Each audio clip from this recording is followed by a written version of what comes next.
Adik ipar tiba-tiba tinggal di rumahku hingga aku disiram sisa kopinya.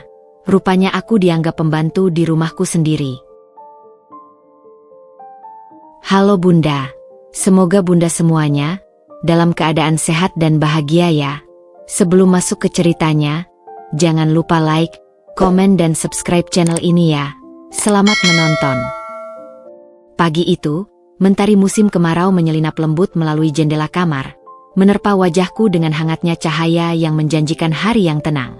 Aku, Salwa, sudah berdiri di dapur sejak pukul 5:30, seperti biasa.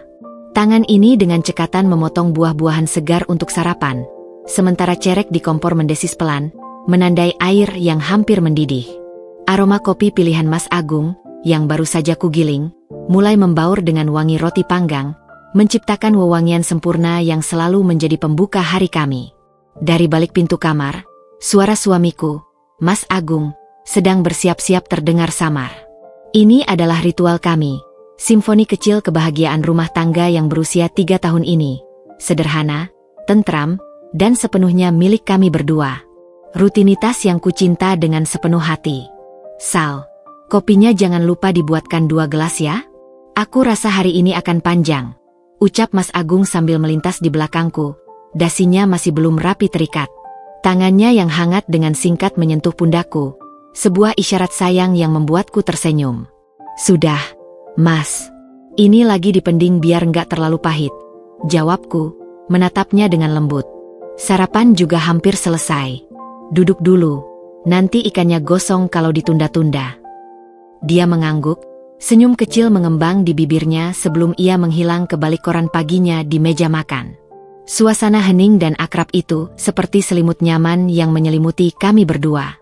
Rumah kami mungkin tidak besar atau mewah, tapi setiap sudutnya bernapas dengan cinta dan pengertian yang kami bangun perlahan-lahan. Aku hampir selesai menyusun nampan sarapan ketika bel pintu depan berbunyi, nyaring dan tak terduga, memecah kesunyian pagi yang indah itu. Ada tamu pagi-pagi, gumam Mas Agung, meletakkan korannya. Aku yang buka.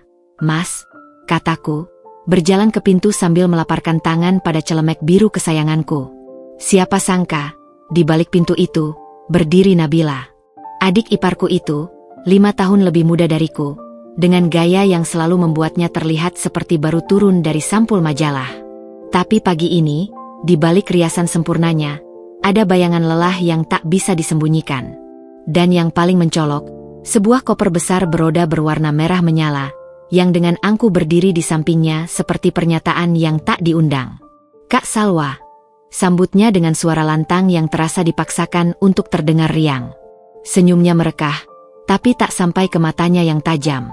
Ampun, hancur berantakan kosan aku. Pipa airnya bocor semalam, lantai bawah banjir. Aku nggak betah, baunya anyir. Bisa kan, aku numpang di sini sementara, sampai kosanku diperbaiki. Dia berbicara cepat, tanpa memberiku kesempatan untuk menanggapi. Aku terpana, mataku tak lepas dari koper besar itu. Sementara, yang seperti apa yang membutuhkan koper sebesar itu? Nana Bila. Ini kan mendadak sekali, ucapku, mencoba mencari kata-kata. Hatiku berdebar kencang. Instingku berteriak bahwa kedatangannya ini akan mengubah segalanya. Sal, siapa itu? Suara Mas Agung mendekat dari belakangku. Begitu melihat adiknya, wajahnya langsung berseri. Nabila. Wah, jarang-jarang kamu mau main ke sini. Nabila segera menyambar peluang itu. Bukan main, Kak. Aku numpang tinggal. Kasihan aku. Deh, gak ada tempat tinggal. Dia membuat wajah memelas yang kuhitung terlalu dramatis untuk seorang wanita berusia 23 tahun. Mas Agung, seperti yang kuduga, langsung luluh. Ah, ya ampun, masa adikku sendiri nggak ditampung? Silakan, Bil. Masuk, masuk. Jangan di depan pintu begitu. Dia mendorong pintu lebih lebar, menggeserku perlahan, dan menyambut Nabila dengan pelukan singkat. Nabila melengos, menyeringai padaku sebelum mendorong kopernya yang besar melewatiku, seolah-olah aku adalah penjaga pintu atau pembawa barang. Waduh, makasih banyak, Kak Agung. Aku tahu kalian pasti mau nolong aku, katanya, lalu menoleh padaku. Kopinya enak baunya. Kak Salwa, bisa buatkan 1 gelas? Aku lemas sekali belum sarapan. Aku berdiri kaku, masih di depan pintu, melihat Nabila sudah melenggang masuk ke ruang tamu, menyerahkan jaketnya di sofa, dan membuat diri sendiri di rumah. Mas Agung menepuk pundaku. Syukurlah ada yang nemenin kamu di rumah hari ini, Sal. Jadi nggak sendirian, bisiknya, seolah ini adalah berita baik. Aku memandangnya, berusaha mencari tanda-tanda keberatan di matanya, tapi yang kudapati hanya keramahan polos. Dia tak melihat kekhawatiran di mataku, atau mungkin memilih untuk mengabaikannya. Dengan hati berat, kuambil koper besar Nabila, yang ternyata sangat berat, dan kutarik masuk. Suara rodanya bergemuruh di lantai seperti guntur yang mengiringi badai yang baru saja memaksa masuk ke dalam kehidupan tenang kami. Kedamaian pagi itu telah pecah, dan di lubuk hatiku yang paling dalam, aku tahu, sesuatu yang tak bisa kuulang lagi telah berubah. Hari pertama Nabila menempati kamar guest room kami terasa seperti sebuah invasi yang lambat dan sistematis.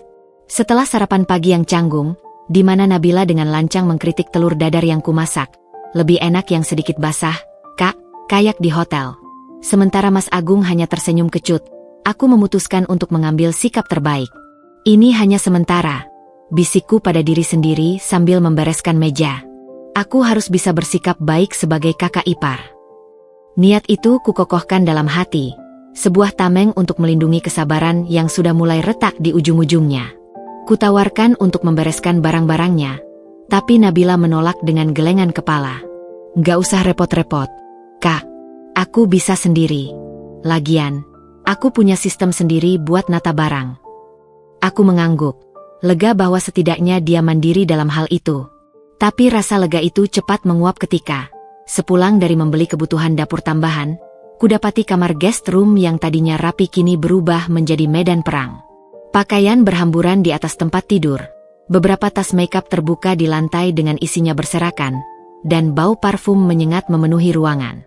Nabila, tadi aku lihat ada semprotan anti serangga di bawah wastafel kamar mandi, kataku, berusaha menjaga suara tetap netral.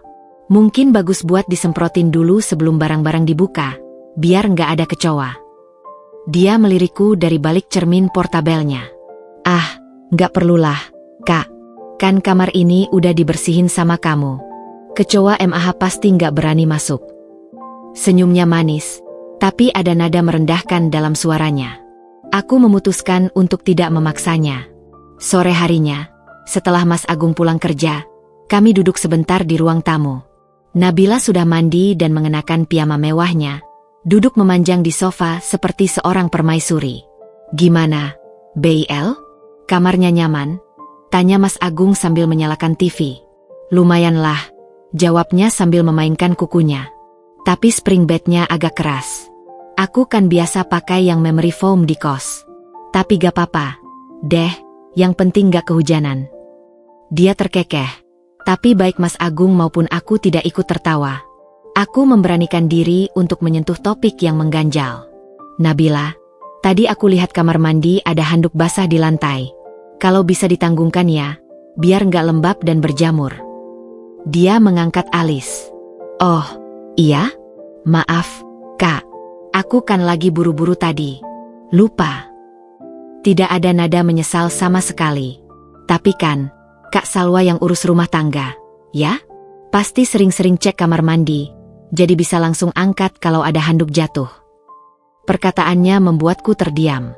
Seolah, karena aku yang mengurus rumah, maka kewajibanku termasuk membersamai kelalaiannya. Mas Agung, yang mendengar percakapan kami, hanya menghela napas. Ya, lain kali lebih hati-hati, Beyel, katanya lembut, tanpa teguran yang berarti. Malam itu, setelah Nabila mengunci diri di kamarnya, mungkin video call dengan teman-temannya, suaranya terdengar sampai keluar. Aku dan Mas Agung berbicara di kamar kami.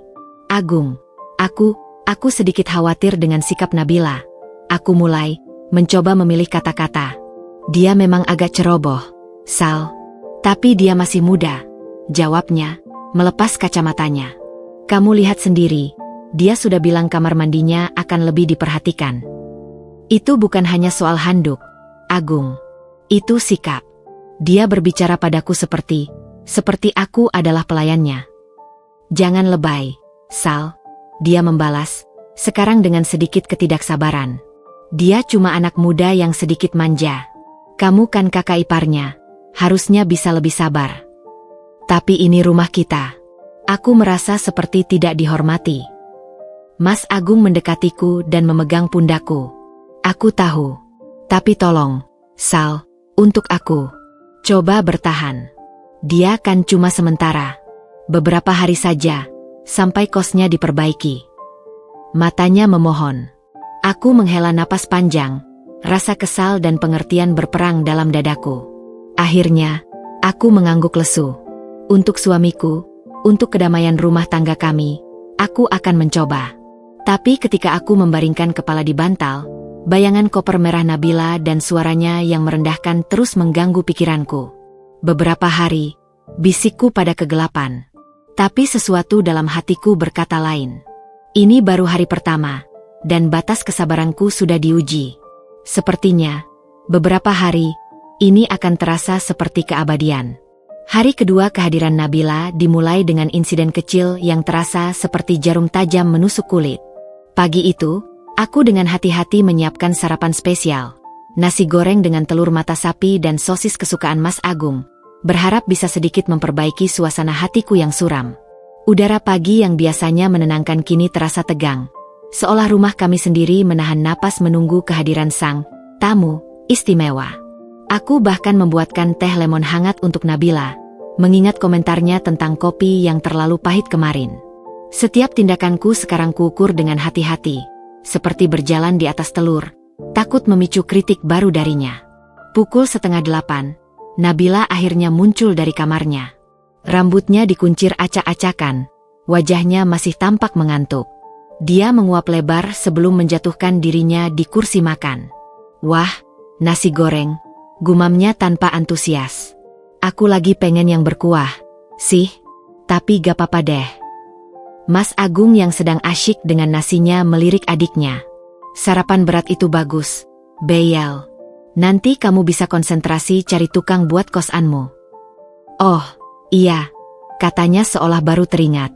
Aku harus cari tukang yang bagus. Gak bisa asal, nanti malah makin parah. Dia mengambil sesuap nasi, mengunyahnya perlahan. Enak, kok. Tapi kurang asin, ya. Aku memaksa senyum. Aku kurangi garamnya, Nabila, biar lebih sehat. Dia hanya mengangguk, tak berkomentar. Suasana sarapan berlangsung dalam keheningan yang canggung, hanya terdengar suara sendok yang berdenting di piring. Setelah selesai, Mas Agung buru-buru bersiap berangkat, mencium keningku sebentar sebelum pergi. Aku merasa seperti kehilangan sekutu satu-satunya saat pintu depan tertutup. Aku membereskan meja sementara Nabila masih duduk, asyik dengan ponselnya. Saat aku membawa tumpukan piring kotor ke wastafel, dia tiba-tiba berbicara. Kak Salwa, kamar mandinya licin sekali tadi pagi. Aku hampir jatuh. Aku berbalik, tangan masih basah. Licin? Tadi pagi aku belum sempat mengepel. Nabila. Iya, dari semalam kali. Lantainya masih basah dan licin. Bahaya. Loh, lain kali tolong dikeringkan lebih baik, ya. Perkataannya membuatku tercekat. Ini bukan lagi sekadar komentar atau keluhan. Ini adalah perintah. Sebuah perintah yang disampaikan dengan nada datar namun penuh superioritas. Seolah aku adalah karyawan yang melakukan kelalaian. Dadaku sesak. Rasa hormat yang kuharapkan sebagai kakak ipar dan pemilik rumah sama sekali tidak ada dalam nada bicaranya. Aku selalu mengepel dan mengeringkan lantai kamar mandi setiap malam. Nabila, jawabku, berusaha keras menjaga suara tetap tenang. Mungkin dari air mandimu tadi pagi. Dia mengangkat bahu, tak mengalihkan pandangan dari ponselnya. Bisa saja. Tapi kan, urusan kebersihan kamar mandi itu tanggung jawab yang punya rumah, ya enggak? Aku kan cuma tamu. Kata, tamu, itu diucapkan dengan semacam kepalsuan yang membuatku gemas. Tamu yang membawa koper besar? Tamu yang sudah merasa berhak mengatur?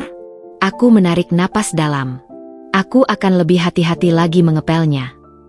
Itu yang bisa kukatakan tanpa meledak. Bagus, katanya singkat. lalu berdiri dan berjalan kembali ke kamarnya, meninggalkanku sendirian di dapur dengan perasaan tercabik-cabik. Siang harinya, saat Mas Agung menelepon untuk menanyakan hariku, aku memberanikan diri menyampaikan kejadian itu. "Agung, tadi Nabila memintaku untuk mengeringkan kamar mandi lebih baik." Seolah-olah itu kesalahanku. Dia terdiam sebentar di seberang telepon. "Dia memang agak perfect, Sal. Mungkin dia cuma khawatir jatuh. Jangan diambil hati." Tapi caranya bicara, Agung. Dia menyuruhku. Seperti aku pembantunya. "Ah, jangan lebay, sayang. Dia kan masih kecil. Mungkin caranya bicara saja yang kurang sopan. Sabar ya." "Kecil? Dia hanya 5 tahun lebih muda dariku, Agung. Dan aku bukan ibunya." "Dengar, Sal." Suaranya terdapat sedikit ketegangan. "Aku tahu ini tidak mudah. Tapi tolong, jangan cari-cari masalah. Dia keluarga. Nanti juga pulang. Coba dihiraukan saja omongannya." Kata-katanya seperti air dingin yang disiram ke wajahku. Mencari-cari masalah? Apakah membela harga diri sebagai istri dan pemilik rumah adalah mencari-cari masalah? Aku mengakhiri percakapan itu dengan perasaan hampa, lebih hampa dari pagi tadi. Ketika malam tiba, aku memperhatikan bagaimana Nabila berinteraksi dengan Mas Agung. Dia tiba-tiba menjadi manis, tertawa lepas, bercerita tentang teman-temannya, bertanya tentang pekerjaan Mas Agung dengan perhatian yang tulus. Dia adalah orang yang berbeda dari wanita yang menyuruhku tadi pagi. Dan Mas Agung, yang selalu lembut denganku, tampak begitu hangat dan mengiyakan setiap kata adiknya. Aku duduk di samping mereka, merasa seperti penonton di rumah sendiri. Sebuah pertunjukan di mana peranku telah direbut oleh sang tamu istimewa. Kata-kata Nabila pagi tadi masih terngiang-ngiang. "Lain kali tolong dikeringkan lebih baik." Itu adalah luka pertama, tusukan kecil yang membuktikan bahwa instingku benar. Nabila tidak melihatku sebagai setara. Dan yang lebih menyakitkan, suamiku memintaku untuk menerimanya dengan sabar. Malam itu, untuk pertama kalinya dalam perkawinan kami, aku membalikkan badan dan tidur membelakangi Mas Agung. Air mata bisa menetes pelan di bantal. Aku mulai menyadari bahwa pertempuran ini mungkin harus ku hadapi sendiri. Seiring berjalannya hari, kehadiran Nabila di rumah kami tidak lagi terasa seperti kunjungan darurat, melainkan seperti pengambil alihan yang lambat dan tak terelakkan. Setiap sudut rumah yang sebelumnya menjadi saksi bisu kehangatan rumah tangga kami, kini seolah telah ditandai oleh keberadaannya. Aku merasa seperti sedang menyaksikan sebuah sandiwara absurd di mana aku, sang pemilik rumah, secara perlahan digusur dari panggungnya sendiri.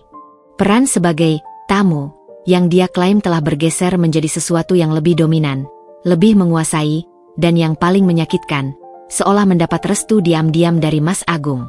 Suatu sore, bel pintu berbunyi. Aku yang sedang menyetrika di kamar, bergegas menuju pintu, tetapi Nabila sudah lebih dulu membukanya dengan gaya seorang nyonya rumah. Seorang kurir berdiri di sana dengan paket berukuran sedang. "Untuk Nabila," kata kurir itu. "Ya, saya sendiri," jawab Nabila dengan sigap, mengambil paket dan menutup pintu tanpa basa-basi. Dia bahkan tidak melihat ke arahku yang berdiri beberapa langkah di belakangnya. Dengan riang, dia membuka paket itu di ruang tamu. Sepasang sepatu hak tinggi merek ternama yang masih baru. "Wah, akhirnya datang juga," gumamnya puas, mencoba sepatu itu di karpet. "Kamu belanja online lagi, Nabila?" tanyaku, mencoba terlibat dalam percakapan. "Iya, dong. Masa aku harus pakai sepatu lama terus selama di sini? Kan gak lucu," jawabnya sambil berpose di depan cermin. Aku hanya bisa menggeleng. Ingat bagaimana dia mengeluh tentang kondisi kosnya yang memprihatinkan, tapi masih bisa membeli sepatu mahal. Kejadian itu berulang 2 hari kemudian. Kali ini, makanan pesanan dari restoran mewah yang biasa kami pesan hanya pada acara khusus. Nabila memesan untuk dirinya sendiri, semangkuk salad quinoa dengan salmon grill, tanpa menawarkan atau bertanya apakah kami mau ikut pesan. Saat makanan tiba, dia mengambilnya dan langsung makan di ruang tamu sambil menonton drama Korea, meninggalkan bau harum salmon yang berseteru dengan aroma sayur sop sederhana yang kumasak untuk makan malam kami. "Kok pesan sendiri, Bayel?" Aku kan sudah masak, tanya Mas Agung saat melihatnya. Aku lagi pengen yang segar-segar. Kak, lagian kan Kak Salwa masaknya selalu itu-itu saja, jawabnya tanpa pandang bulu. Aku, yang berdiri di ambang pintu dapur, merasa seperti ditampar. Mas Agung hanya menghela napas, tak membela. Ruang tamu, yang dulu adalah tempat kami berdua bersantai setelah makan malam, berbincang tentang hari kami, atau sekadar duduk diam menikmati keheningan bersama, kini telah berubah menjadi kantor pribadi Nabila. Laptop, kabel charger, buku catatan, dan botol minumnya bertebaran di atas meja kayu jati yang biasa kupel hingga mengkilap. Suara tik-tik keywordnya dan obrolan videonya yang nyaring menjadi soundtrack baru pengganti musik lembut yang biasanya kami putar. Suatu malam, aku memberanikan diri untuk duduk di sofa, berharap bisa menghabiskan waktu sebentar dengan Mas Agung. Tapi Nabila sudah lebih dulu merebut tempat favoritku, dan kepalanya bersandar di bahu Mas Agung sambil menunjukkan sesuatu di ponselnya. Mereka tertawa bersama tentang video lucu yang dia putar. Aku duduk di kursi tunggal di seberang mereka, merasa seperti pengganggu. Sal, lihat nih, kucingnya luka banget, kata Mas Agung, mencoba mengajakku terlibat. Aku memaksakan senyum. Iya, lucu. Suaraku terdengar datar bahkan di telingaku sendiri. Nabila melirikku sekilas, lalu kembali ke ponselnya. Kak Agung, lihat yang ini. Lebih lucu lagi. Aku akhirnya mengalah dan mengundurkan diri ke kamar, meninggalkan mereka berdua dalam gelembung mereka sendiri. Di kamar, ku pejamkan mata, berusaha menahan rasa kesepian yang menusuk. Ini adalah rumahku, tapi mengapa aku yang merasa seperti harus mengalah terus? Puncaknya adalah ketika ibu mertuaku, Bu Surti, meneleponku di suatu sore. Biasanya, aku yang mengangkat telepon untuknya. Tapi kali ini, Nabila yang lebih dulu menyambutnya. Halo, Bu. Iya, ini Nabila? Oh, di rumah Kak Agung. Iya, nyaman sekali, Bu. Kak Salwa lagi sibuk di dapur kayaknya. Masak untuk kita. Iya, nanti saja aku suruh dia telepon balik.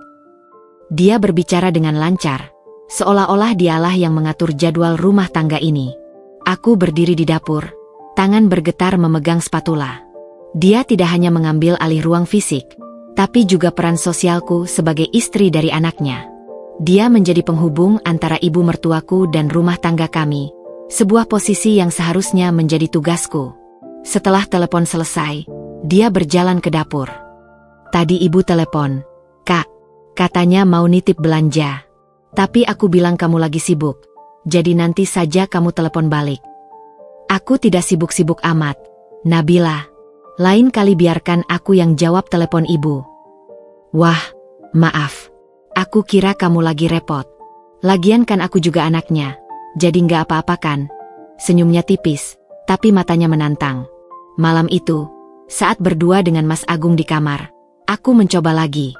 Agung, aku merasa seperti Nabila sudah mengambil alih segalanya. Dia yang terima paket, pesan makanan sendiri, bahkan yang jawab telepon ibumu. Dia mendengus, lelah. Sal, dia cuma membantu. Kamu kan memang sering sibuk di dapur. Tapi ini tentang rasa hormat. Agung, ini rumah kita. Seharusnya aku yang mengatur hal-hal seperti itu. Dia nggak bermaksud begitu. Kamu terlalu sensitif akhir-akhir ini. Aku menatapnya, tak percaya. Sensitif? Agung, coba lihat. Dia sudah seperti nyonya rumah di sini. Dan aku merasa seperti pembantu yang tak diundang. Jangan dramatis, Sal. Dia kan cuma numpang beberapa hari. Besok-besok aku akan bicara padanya. Oke? Sekarang tidur saja, sudah larut. Tapi, besok-besok, itu tak kunjung datang. Dan aku semakin tenggelam dalam peran tak resmi sebagai penonton di rumah sendiri. Sementara Nabila dengan leluasa melanjutkan pemerannya sebagai nyonya. Sementara yang seolah mendapat restu dari setiap kelalaian Mas Agung untuk membelaku.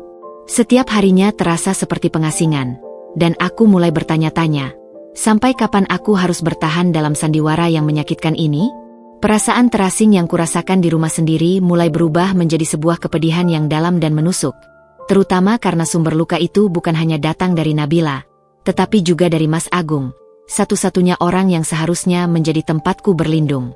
Setiap kali aku mencoba menyampaikan kegelisahan dan ketidaknyamananku, selalu berakhir dengan perasaan diabaikan dan disalahpahami. Rasanya seperti berteriak di dalam ruangan kedap suara. Jeritanku memantul dan kembali menghantam diriku sendiri, tanpa pernah sampai ke telinga yang seharusnya mendengar. Insiden terjadi pada suatu Jumat sore. Aku dengan susah payah membersihkan dan menata ulang lemari penyimpanan di dapur, sebuah tugas yang kurencanakan sejak lama. Setelah berjam-jam, akhirnya selesai juga. Semua wadah tersusun rapi, bumbu-bumbu tertata berdasarkan kategori, dan barang-barang yang sudah kedaluarsa dibuang. Perasaan lega dan bangga memenuhiku. Saat Mas Agung pulang kerja, aku langsung menceritakan pencapaian kecilku itu dengan semangat. "Agung, lihat nih, lemari dapur akhirnya beres juga. Semua rapi, jadi gampang cari apa yang dibutuhkan," kataku sambil membuka pintu lemari dengan bangga. Dia melirik sekilas sambil melepas dasi. "Wah, bagus, Sal. Jadi lebih tertata." Pujiannya terasa dangkal, seperti ucapan otomatis yang keluar tanpa benar-benar memperhatikan. Tak lama, Nabila turun dari kamarnya. "Aduh, lapar sekali. Ada yang bisa dimakan, Kak?"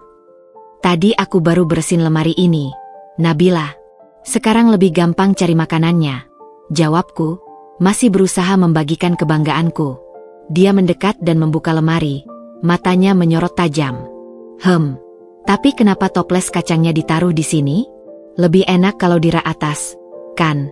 Dan bumbu-bumbu ini kenapa dipisah? Aku biasa nyimpan semua di satu tempat biar praktis."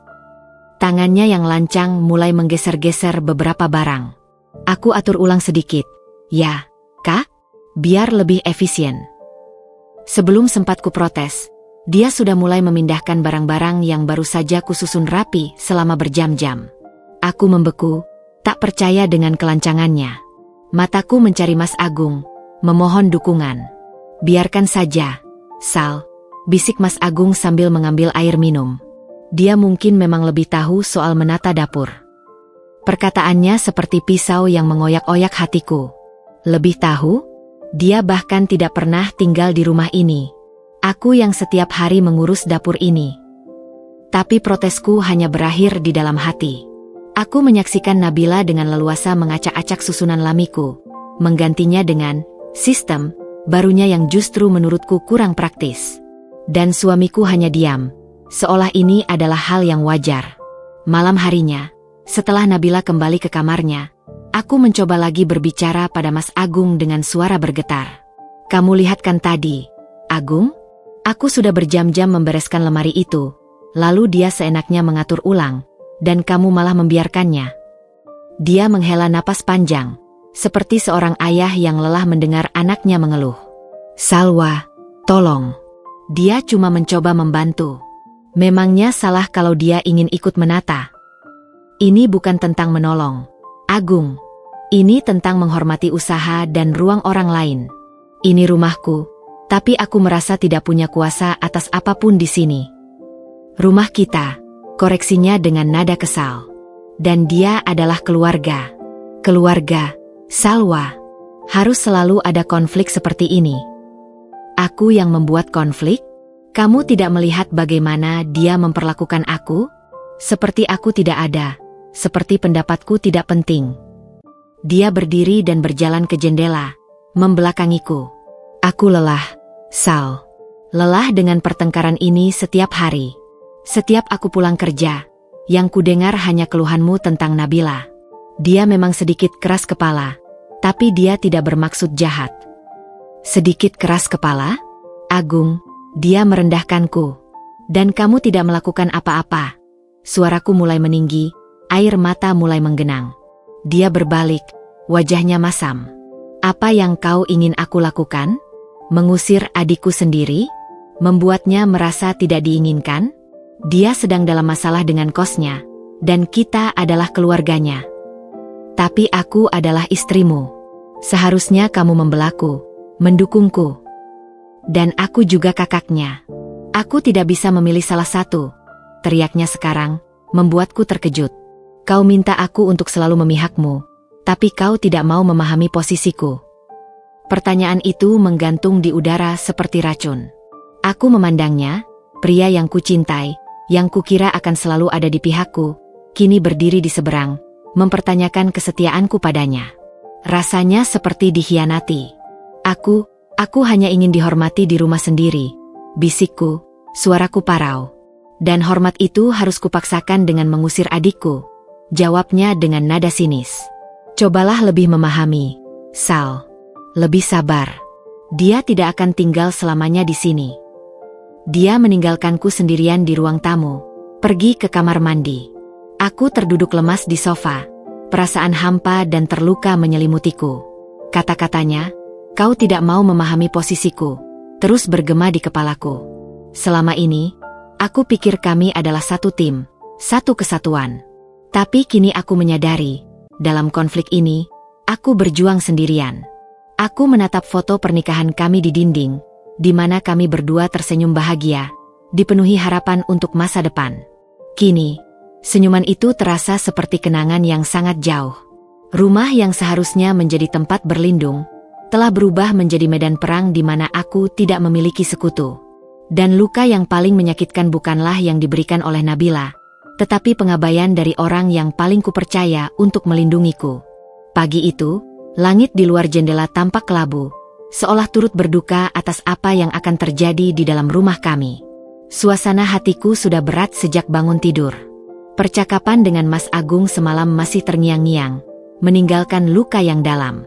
Aku bangun dengan perasaan hampa, seperti robot yang menjalankan rutinitas tanpa jiwa.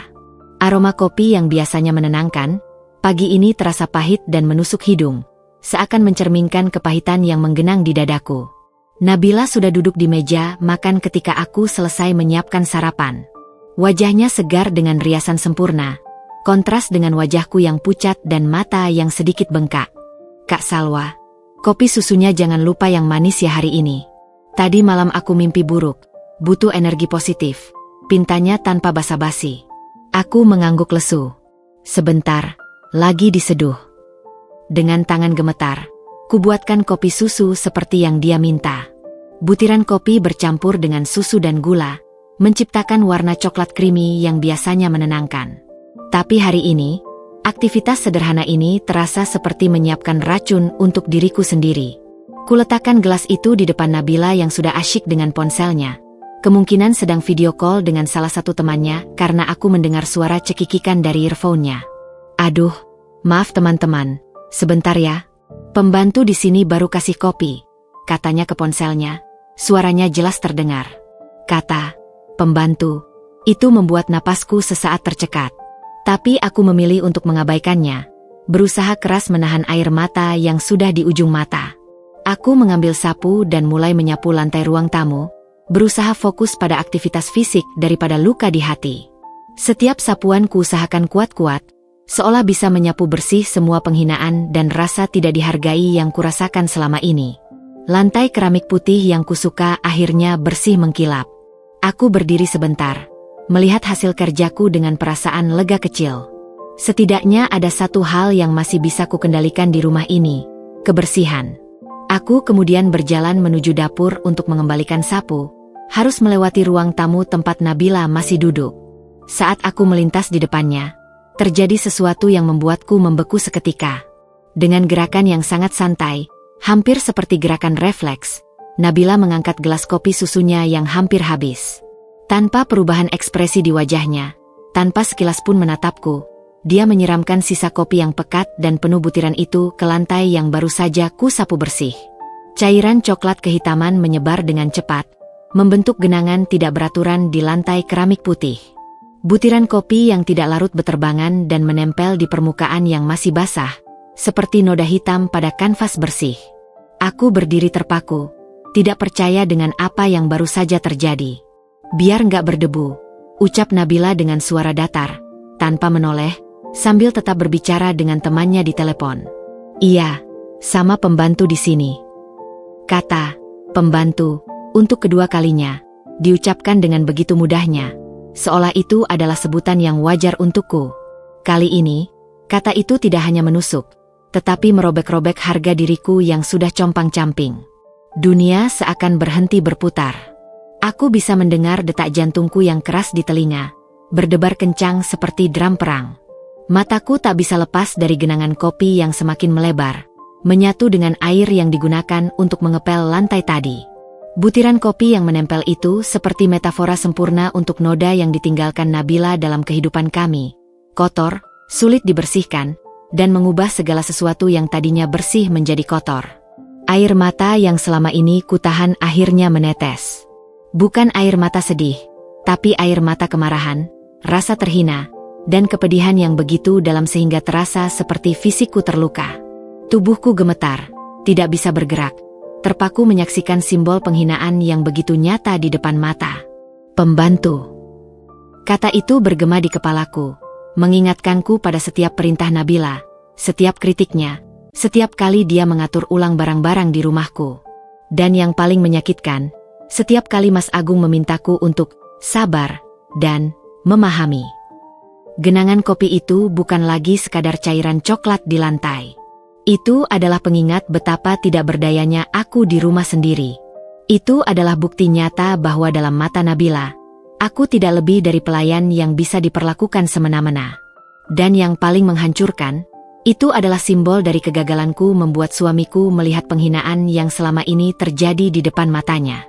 Aku masih berdiri terpaku ketika Mas Agung keluar dari kamarnya, sudah bersiap untuk kerja. "Salwa, ada apa?" tanyanya, melihat air mataku dan genangan di lantai. Tapi aku tidak bisa menjawab. Kata-kata tertahan di tenggorokan, tercekik oleh rasa sakit yang terlalu besar untuk diucapkan. Aku hanya menunjuk ke genangan kopi, lalu ke Nabila yang masih tak acuh, sementara air mataku terus mengalir deras, membersihkan jalan bagi amarah yang akhirnya siap meledak. Suara Mas Agung yang memanggil namaku seolah datang dari ruangan yang berbeda, teredam oleh deru amarah dan rasa malu yang memekakkan telinga. Aku masih terpaku, menatap genangan kopi yang semakin melebar di lantai keramik putih. Setiap tetesnya seperti memperlebar luka di hatiku. Butiran kopi yang menempel itu bukan sekadar noda. Mereka adalah saksi bisu dari penghinaan terbesar yang pernah kuterima dalam rumahku sendiri. "Salwa, ada apa?" Suara Mas Agung lebih dekat sekarang, penuh kekhawatiran. Aku menarik napas dalam-dalam, berusaha mengumpulkan sisa-sisa kekuatan yang masih tersisa. Tubuhku masih gemetar, tapi kemarahan yang selama ini kupendam mulai menemukan jalannya keluar. "Dia." Suaraku parau, serak oleh tangisan yang tertahan. Dia menyiram sisa kopinya ke lantai yang baru saja kupel. Setiap kata terasa seperti kaca tajam yang keluar dari kerongkonganku. Mas Agung mengernyit, melihat genangan itu, lalu menatap Nabila yang masih asyik dengan ponselnya. "Nabila, benarkah ini?" Nabila akhirnya menutup ponselnya dengan gerakan kesal, seperti orang dewasa yang diganggu oleh rengekan anak kecil. "Loh, apa sih? Cuma kopi. Kan tugasnya membersihkan rumah." Dia mengangkat bahu, wajahnya tanpa ekspresi penyesalan sedikitpun. Kalimat terakhirnya itu, diucapkan dengan begitu entengnya, membuat sesuatu dalam diriku meledak. Semua kesabaran, semua pengertian, semua usaha untuk menjadi kakak ipar yang baik, habis sudah. "Tugasku?" teriakku, suara yang keluar dari mulutku tidak kukenal, penuh dengan getaran kemarahan yang selama ini terpendam. "Kau pikir aku ini siapa? Nabila? Pembantumu? Pelayan pribadimu? Ini rumahku. Rumahku dan Mas Agung. Bukan hotel tempat kau bisa semena-mena pada stafnya." Nabila terkejut dengan ledakanku, matanya membesar untuk sesaat sebelum kembali menyipit. "Ya elah, lebay amat sih. Kan bener juga, dari aku datang, kamu cuma ngurus rumah, masak, nyuci. Emang mirip pembantu, kok." Setiap kata seperti cambukan. Aku melihat Mas Agung, memohon padanya untuk akhirnya, sekali ini, membelaku. Tapi yang kudapat adalah keheningan. "Kau dengar itu, Agung? Kau dengar apa yang dia katakan?" Suaraku bergetar, air mata mengalir deras sekarang. "Dia bilang aku pembantu. Di rumahku sendiri. Dan kau hanya diam saja." Mas Agung terlihat bingung, wajahnya memerah. "Sal, tenang dulu. Nabila, kamu tidak boleh bicara seperti itu pada Kak Salwa." "Tapi kan itu fakta, Kak." Nabila membela diri, sekarang dengan nada merengek. Dia kan emang ngurus rumah terus, masak untuk kita, bersih-bersih. Aku cuma bilang yang sebenarnya. Aku adalah istrimu, Agung, seruku, sekarang menghadap sepenuhnya pada suamiku. Bukan pembantu yang bisa dihina seperti ini. Aku mengurus rumah ini karena aku mencintaimu. Karena ini adalah rumah kita. Bukan karena itu adalah tugasku sebagai pelayan. Salwa, jangan berlebihan. Mas Agung mencoba menenangkan, tapi itu adalah kata yang salah. Berlebihan? Teriakku. Sekarang benar-benar tidak bisa mengontrol emosi. Kau pikir ini berlebihan? Dia menyiram kopi ke lantai yang baru saja ku bersihkan dan memanggilku pembantu. Apalagi yang harus terjadi agar kau bisa melihat betapa beracunnya sikap adikmu ini? Aku tidak beracun. Kamu yang terlalu sensitif, balas Nabila, sekarang berdiri dengan tangan di pinggang. Diam kau, bentakku padanya, untuk pertama kalinya mengangkat suaraku pada Nabila. Cukup. Cukup sudah semua penghinaanmu. Dari handuk yang kau tinggalkan di lantai, sampai makanan pesananmu yang tidak pernah kau tawarkan, sampai sekarang, sampai kau berani menyiram sampahmu ke hadapanku dan memanggilku pembantu. Ruang tamu yang biasanya nyaman kini terasa pengap, dipenuhi oleh amarah dan air mataku. Mas Agung akhirnya mengambil tindakan. Nabila, itu cukup. Suaranya menggelegar, membuat kami berdua terkejut. Aku tidak peduli apa maksudmu, tapi kau tidak boleh bicara seperti itu pada istriku. Nabila terlihat syok. Kakaknya tidak pernah membentaknya seperti ini. Tapi kak. Tidak ada tapi, potong Mas Agung. Aku memintamu untuk tinggal di sini karena kau keluarga. Tapi yang kau lakukan justru menghina nyonya rumah ini. Salwa bukan pembantu. Dia adalah istriku. Dan kau akan menghormatinya.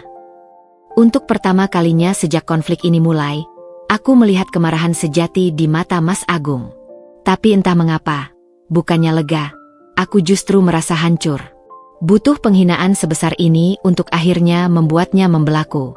Nabila sekarang menangis, tapi air matanya terlihat manipulatif. Aku cuma bercanda. Kalian berdua bersekutu melawanku. Ini bukan tentang bersekutu, Nabila, kata Mas Agung, suaranya masih tegas. Ini tentang harga diri seseorang yang kau injak-injak. Aku menarik napas dalam, tubuhku masih gemetar. Aku tidak tahan lagi, Agung. Dia harus pergi. Hari ini juga. Nabila memandangku dengan kebencian. Kamu mau mengusirku? Kemana aku harus pergi? Itu bukan urusanku, jawabku.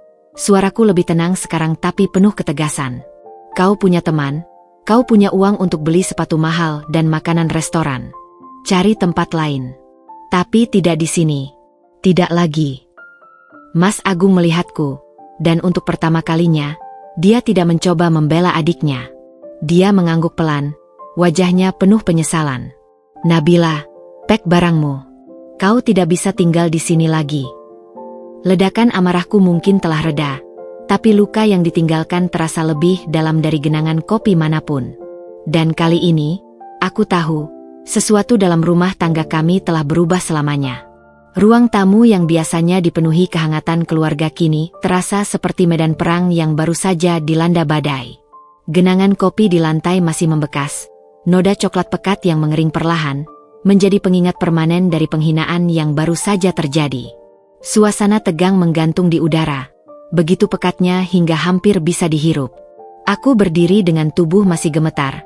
Sisa-sisa adrenalin dari ledakan emosiku tadi masih mengalir deras dalam pembuluh darahku.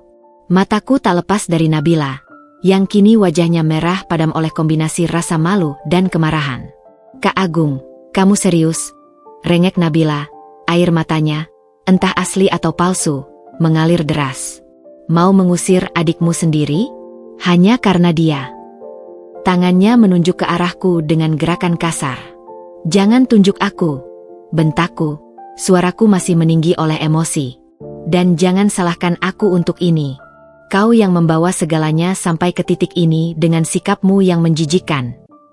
Salwa, tegur Mas Agung lembut, tapi kali ini tanpa maksud membela Nabila. Nabila, ini sudah cukup. Apa yang kau lakukan tadi, itu melampaui batas. Tapi aku cuma bercanda, protes Nabila, masih bersikukuh pada pembelaannya yang lemah. Dia kan tahu aku suka bercanda. Kenapa harus diambil hati? Bercanda, suaraku getir. Menyiram sisa kopi ke lantai yang baru saja dibersihkan dan memanggilku, "Pembantu, adalah bercanda? Apa lucunya? Tolong ceritakan, agar aku bisa tertawa juga." Nabila tak bisa menjawab. Dia hanya melotot padaku, napasnya memburu. Mas Agung mengambil langkah maju, wajahnya tampak 10 tahun lebih tua dari usianya. "Nabila, tidak ada lagi yang perlu dibicarakan. Pergi ke kamar dan pack barang-barangmu. Aku akan antar kau ke hotel untuk sementara." "Hotel?" cibir Nabila. "Dengan uang apa? Aku kan lagi tidak punya uang, makanya numpang di sini." Aku tak bisa menahan cibiranku. "Tidak punya uang? Bagaimana dengan sepatu merek mahal yang baru kau terima kemarin? Atau makanan restoran mewah yang kau pesan untuk dirimu sendiri?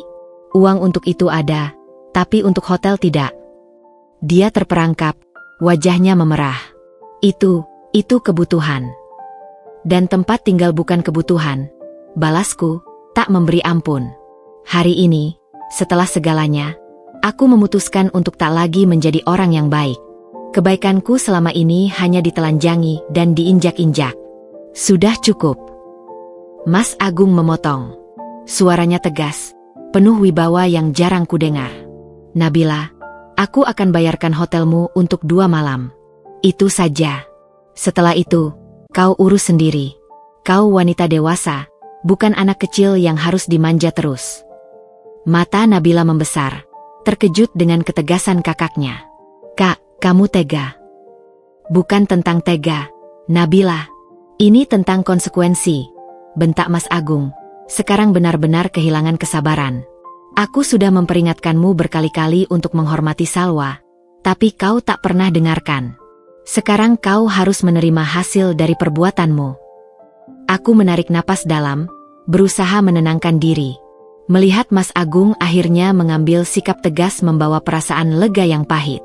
Sedikit terlambat, tapi lebih baik daripada tidak sama sekali.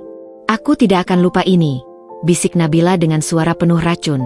Matanya membelalak padaku. "Kamu telah memecah belahkan keluarga, Salwa. Jangan salahkan aku," teriakku, kembali tak tahan dengan kebohongannya. "Kau yang memecah belahkan. Kau yang datang ke sini dan mengobrak-abrik kedamaian kami. Kau yang memperlakukan aku seperti sampah. Jangan coba-coba memutarbalikkan fakta." "Salwa, tolong." Mas Agung memegang lenganku. "Kita tidak perlu berteriak lagi. Nabila, sekarang kamar, pack, atau aku yang akan melemparkan barang-barangmu keluar." Ancaman itu akhirnya membuat Nabila mengerti bahwa kakaknya tidak main-main. Dengan wajah masam dan mata penuh kebencian, dia berbalik dan berjalan ke kamar tamu, membanting pintu dengan keras. Begitu dia pergi, kekuatanku seolah habis.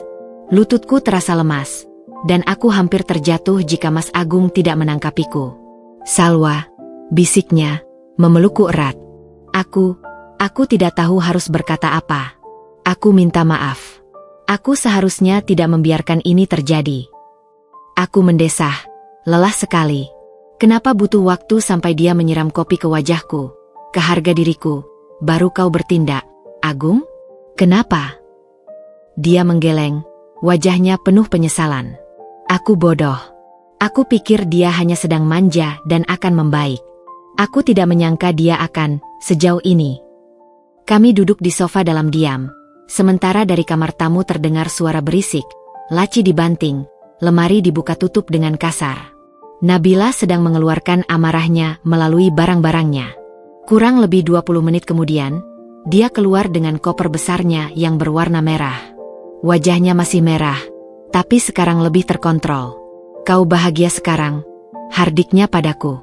"Berhasil mengusirku." "Aku tidak bahagia, Nabila," jawabku dengan jujur. Suaraku lelah. "Aku hanya ingin dihormati. Sesuatu yang tidak pernah kau pahami." Mas Agung berdiri.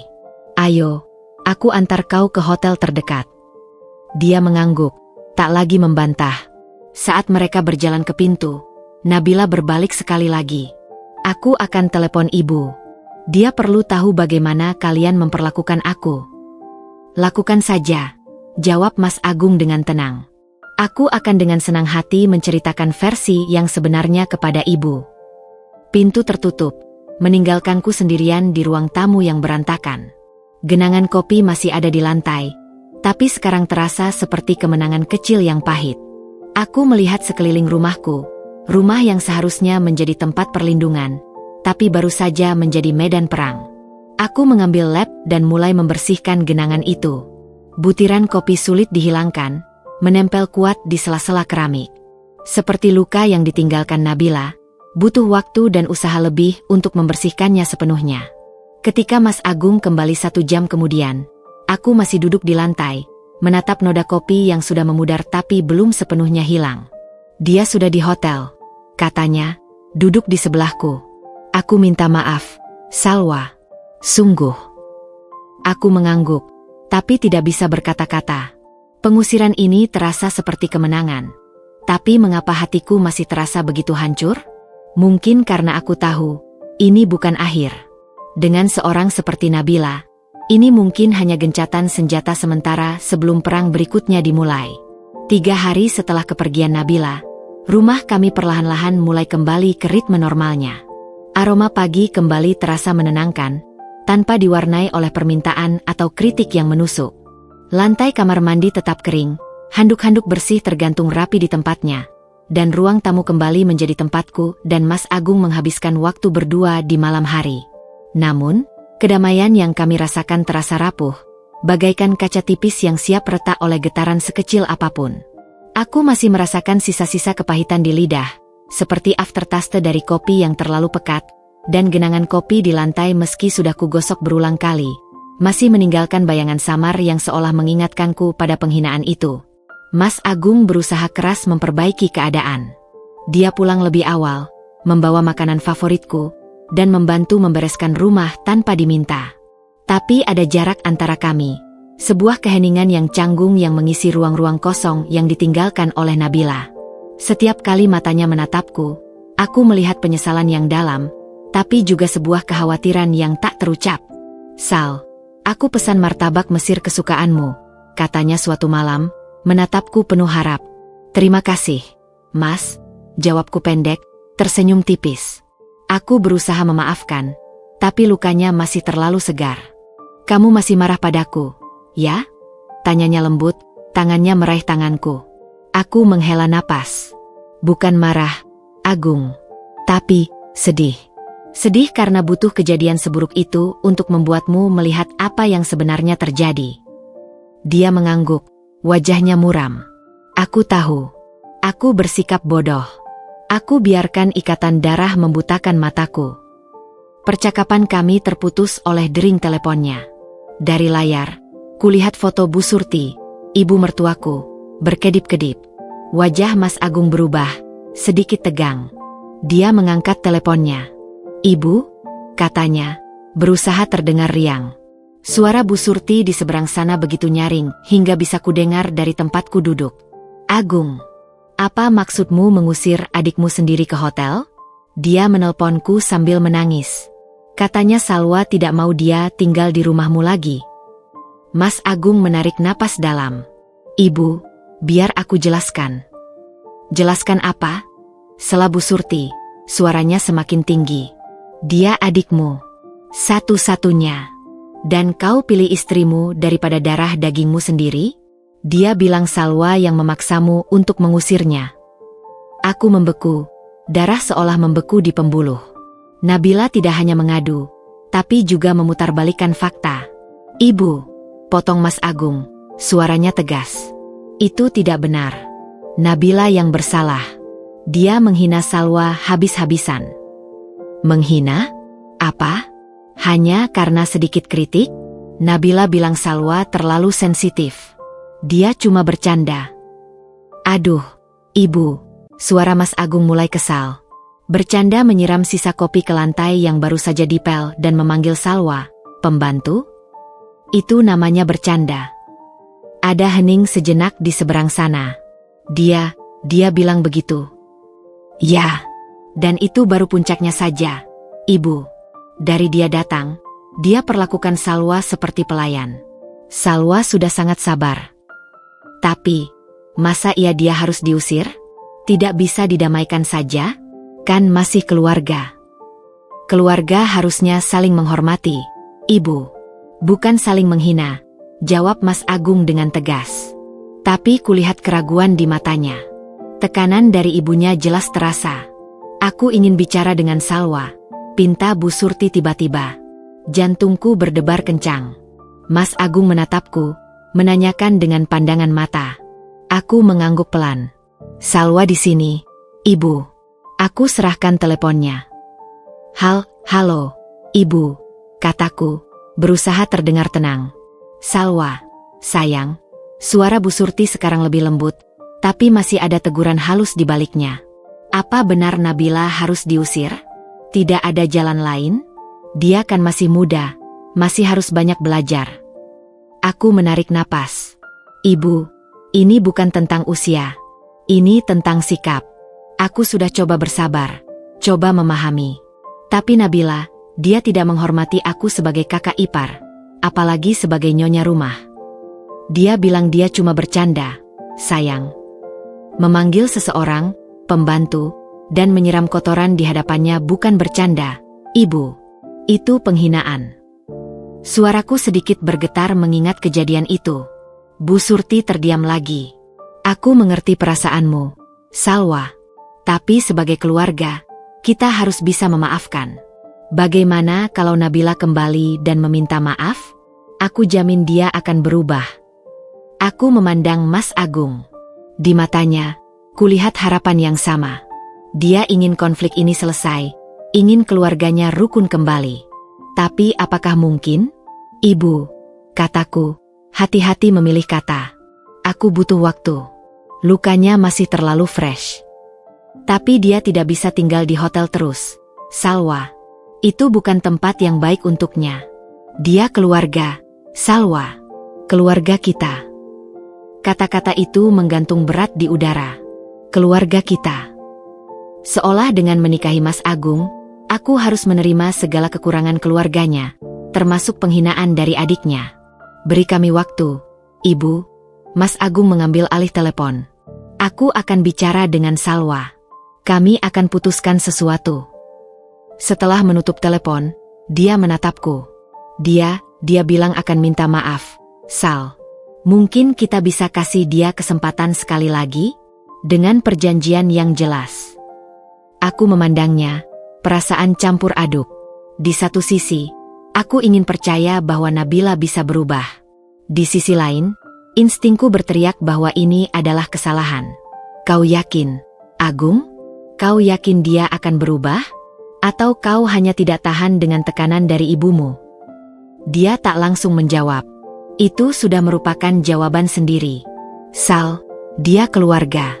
Dan ibu sudah minta. Coba sekali lagi.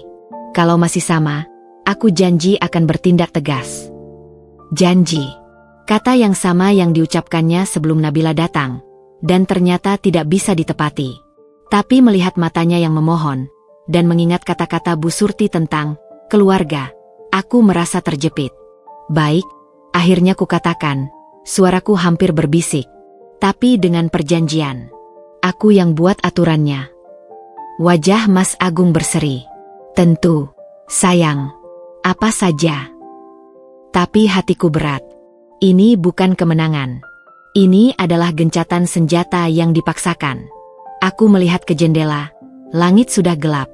Aku tahu dalam hati, Nabila akan kembali. Dan pertempuran mungkin akan segera dimulai lagi. Kemenangan kami selama 3 hari ini ternyata semu. Dan kekalahan berikutnya, aku khawatir, akan terasa lebih pahit. Keputusan untuk mengizinkan Nabila kembali terasa seperti menelan pil pahit yang harus kuanggap sebagai obat.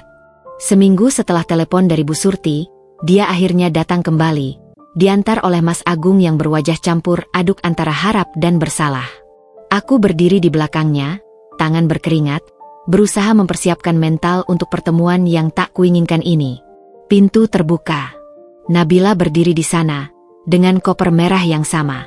Tapi kali ini, ada sesuatu yang berbeda dalam caranya berdiri, dalam senyum yang dikulumnya. Bukan lagi senyum manis yang dipaksakan, melainkan senyum tipis yang hampir mirip senyuman sinis. Matanya, yang dulu setidaknya berpura-pura ramah, kini memancarkan kemenangan yang terselubung.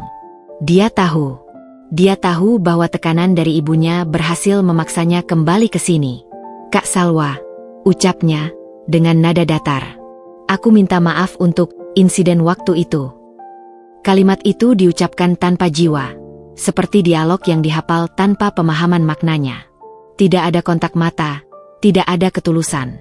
Mas Agung, yang tampak lega, segera memotong. Sudah. Yang penting sekarang kita mulai lagi dengan baik-baik. Kan, Sal?" Aku memandangnya, lalu kembali ke Nabila. "Iya, tapi ada beberapa hal yang perlu kita bicarakan dulu."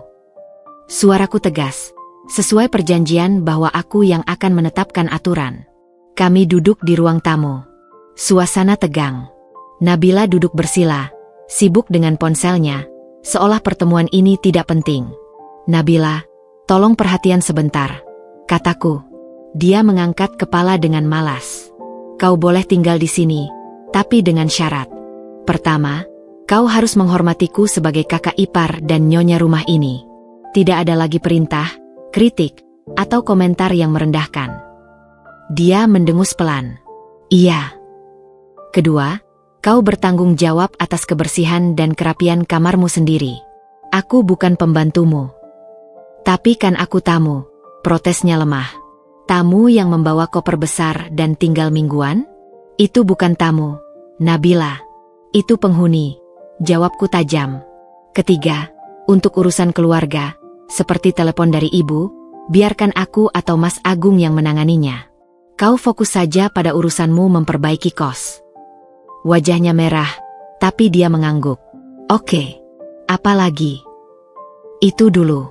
Yang penting, hormati. Itu saja." Mas Agung tersenyum lega. "Bagus. Sekarang kita bisa rukun lagi." Tapi, rukun, yang dia maksud ternyata berbeda dengan kenyataannya. Nabila memang tidak lagi memberi perintah secara terang-terangan. Tidak lagi menyuruhku mengeringkan kamar mandi atau mengkritik masakanku. Tapi caranya yang baru justru lebih halus, lebih berbisa, dan lebih sulit untuk kutunjukkan pada Mas Agung. Dia mulai menggunakan senjata yang lebih berbahaya, sindiran dan permainan pikiran. Suatu sore, saat kami sedang makan siang, dia tiba-tiba berkata, "Kak Salwa masaknya enak, ya. Tapi kok masakan rumahku dulu lebih disukai Mas Agung, ya? Ibu juga bilang gitu." Mas Agung terbatuk. "Ah, masakan kamu biasa saja, Beyel." "Masak sih? Dulu kan Kak Agung bisa habis 3 porsi nasi kalau aku yang masak. Sekarang cuma 1 porsi saja." Dia tersenyum manis, tapi matanya menantang. Aku diam saja, tapi hati ini tersayat. Itu adalah serangan pertamanya, mengikis kepercayaanku sebagai istri yang bisa memenuhi kebutuhan suaminya. Keesokan harinya, saat aku menyiram tanaman hias di teras, dia berjalan mendekat. "Wah, tanaman ini kayaknya sebentar lagi mati. Ya, daunnya menguning. Kalau ibu tahu, pasti kecewa. Dia kan suka banget sama tanaman ini dulu. Pernah bilang, yang urus rumah harus yang telaten." Kalimat itu diucapkan dengan nada kasual, tapi maknanya dalam. Aku tahu Ibu Surti sangat menyayangi tanaman-tanamannya dulu. Dan komentar Nabila itu seperti mengatakan bahwa aku tidak telaten, tidak becus mengurus rumah peninggalan ibunya. Serangan-serangan kecilnya terus berlanjut. Dia akan, secara tidak sengaja, menyebutkan betapa dekatnya Mas Agung dengan mantan pacarnya yang pandai memasak. Atau betapa rapinya rumah Ibu Surti dulu, tersirat bahwa rumahku yang sekarang tidak sebagus itu. Aku mencoba mengabaikannya, tapi setiap sindiran seperti tetesan air yang menetes terus-menerus pada batu, lambat laun mengikisku. Yang paling menyakitkan adalah bagaimana dia merebut peran sebagai istri di hadapan Mas Agung. Saat Mas Agung pulang kerja, dialah yang pertama menyambut, menanyakan harinya dengan penuh perhatian, sementara aku sibuk di dapur. Saat Mas Agung punya masalah pekerjaan, dialah yang duduk berjam-jam mendengarkan, memberikan saran, seolah dialah yang paling memahami dunia kerjanya. Aku perlahan-lahan tersingkirkan. Aku masih istri yang sah, masih yang memasak dan membersihkan rumah, tapi dalam dinamika keluarga, peranku telah tergantikan. Aku menjadi penonton di rumah sendiri, menyaksikan Nabila dengan licin mengambil alih posisiku sebagai pendamping Mas Agung. Dan Mas Agung?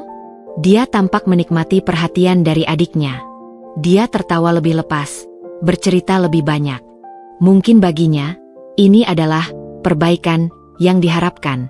Nabila tidak lagi kasar, dan mereka bisa akur. Tapi bagiku, ini adalah siksaan yang lebih halus. Penghinaan terbuka seperti sisa kopi yang disiram itu sakit. Tapi bisa kutunjukkan, bisa kuprotes. Tapi bagaimana melawan senyuman manis yang menyembunyikan racun? Bagaimana membuktikan pada Mas Agung bahwa kata-kata, masakan rumahku dulu lebih disukai, adalah serangan yang disengaja?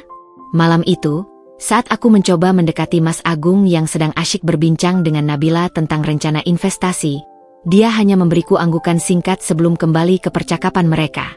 Aku mengundurkan diri ke kamar, perasaan hancur. Nabila telah kembali, bukan sebagai tamu yang mengakui kesalahan, tapi sebagai penantang yang lebih cerdik, lebih berbahaya. Dan kali ini, dia punya senjata baru, pengetahuan bahwa Mas Agung akan selalu memihak keluarga, dan bahwa aku, pada akhirnya, adalah orang luar yang bisa dimanipulasi dengan tekanan dari Ibu Surti. Dia kembali, dan pertempuran baru yang lebih kejam telah dimulai. Aku hanya bisa berharap kali ini, Mas Agung akan melihat kebenaran sebelum segalanya benar-benar terlambat. Setelah kembalinya Nabila, rumah kami berubah menjadi medan perang psikologis yang sunyi. Tanpa teriakan atau bentakan, tanpa genangan kopi di lantai, perang ini jauh lebih berbahaya karena lukanya tidak terlihat, tidak bisa kutunjukkan pada Mas Agung sebagai bukti. Setiap hari menjadi ujian ketahanan mental, di mana Nabila dengan ahli melancarkan serangan halus yang dirancang untuk mengikis kepercayaan diriku, baik sebagai istri maupun sebagai nyonya rumah. Suatu pagi, saat kami sarapan, Nabila tiba-tiba menatap wajahku dengan penuh perhatian. "Kak Salwa, kamu kelihatan capek banget akhir-akhir ini. Mata kamu sembab. Jangan-jangan kurang tidur? Atau stres?" Dia berpura-pura peduli, tapi nada bertanyanya penuh dengan implikasi. "Aku sih dulu waktu lagi dekat sama mantan Kak Agung. Dia selalu bilang wanita itu harus bisa mengelola stres, biar tetap cantik di depan suami." Mas Agung yang sedang membaca berita di ponselnya mengangkat kepala. "Kamu kurang tidur, Sal?" "Tidak, kok. Aku baik-baik saja," jawabku cepat, tapi rasa tidak aman mulai menyusup. Apakah aku memang terlihat lelah dan tidak menarik? "Ya udah, kalau kamu bilang baik-baik saja." Nabila menghela napas, berpura-pura lega. Tapi senyum kecil di sudut bibirnya mengatakan sebaliknya. Serangannya tidak hanya tertuju padaku, tetapi juga pada ikatan pernikahan kami. Suatu sore, dia, secara tidak sengaja, menemukan album foto lama di lemari. "Wih, ini foto-foto zaman Kak Agung masih SMA," serunya dengan sengaja, membawa album itu ke ruang tamu tempat kami sedang bersantai. "Lihat nih, Kak Salwa, ini Clara, pacar Kak Agung yang paling lama. Cantik ya? Dan pinter lagi. Sekarang dia jadi dokter gigi di Singapura loh." Aku memaksakan diri untuk melihat foto gadis cantik dengan senyum percaya diri itu. Jantungku berdebar tidak karuan. "Buat apa lihat foto-foto lama?" gerutu Mas Agung, tapi matanya tetap tertarik pada album itu. "Nostalgia dong. Ini kan bagian dari sejarah Kak Agung," bela Nabila. "Dulu ibu sampai bilang, Clara itu calon menantu idamannya. Sayang banget putus." Dia melirikku, seolah berkata, "Kamu hanya pilihan kedua." Kuhapuskan komentarku, tapi racunnya sudah bekerja. Malam itu, aku tidak bisa tidur, membayangkan Mas Agung dan Clara, dan bertanya-tanya apakah Ibu Surti memang kecewa dengan pilihan menantunya. Taktik favoritnya lainnya adalah membandingkan masa lalu dan masa kini, selalu dengan implikasi bahwa segala sesuatu lebih baik sebelum aku hadir. "Kak Agung, ingat nggak dulu ibu selalu bikin kue nastar spesial buat lebaran? Yang lembut banget, penuh selai nanas.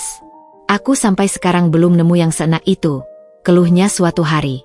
"Emang nastar Salwa enak kok," bela Mas Agung lemah. Iya sih, enak. Tapi, beda rasanya.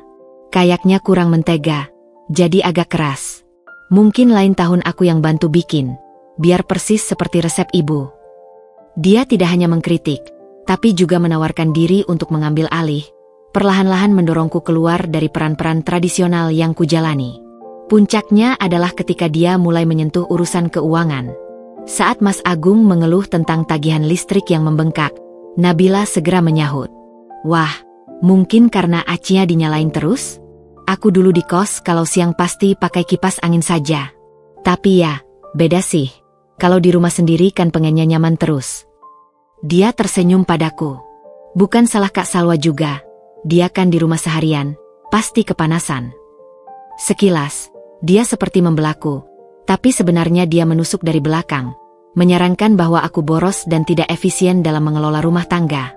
Aku hanya menyalakan AC di kamar saat siang. Nabila, itu pun tidak setiap hari. Protesku. Ya udah, gak apa-apa. Aku cuma kasih saran. Kan aku juga pengen hematin Kak Agung. Dia berpaling pada Mas Agung. Kakak kan lagi nabung buat investasi properti, ya? Bagus itu. Daripada uangnya kebuang untuk tagihan yang gak perlu. Mas Agung mengangguk, terdalam dalam pikirannya. Aku bisa melihat kekhawatiran di matanya, kekhawatiran yang ditanamkan oleh Nabila. Malam itu, setelah Nabila kembali ke kamarnya, aku mencoba mendekati Mas Agung. Kamu tidak benar-benar percaya bahwa aku boros, kan?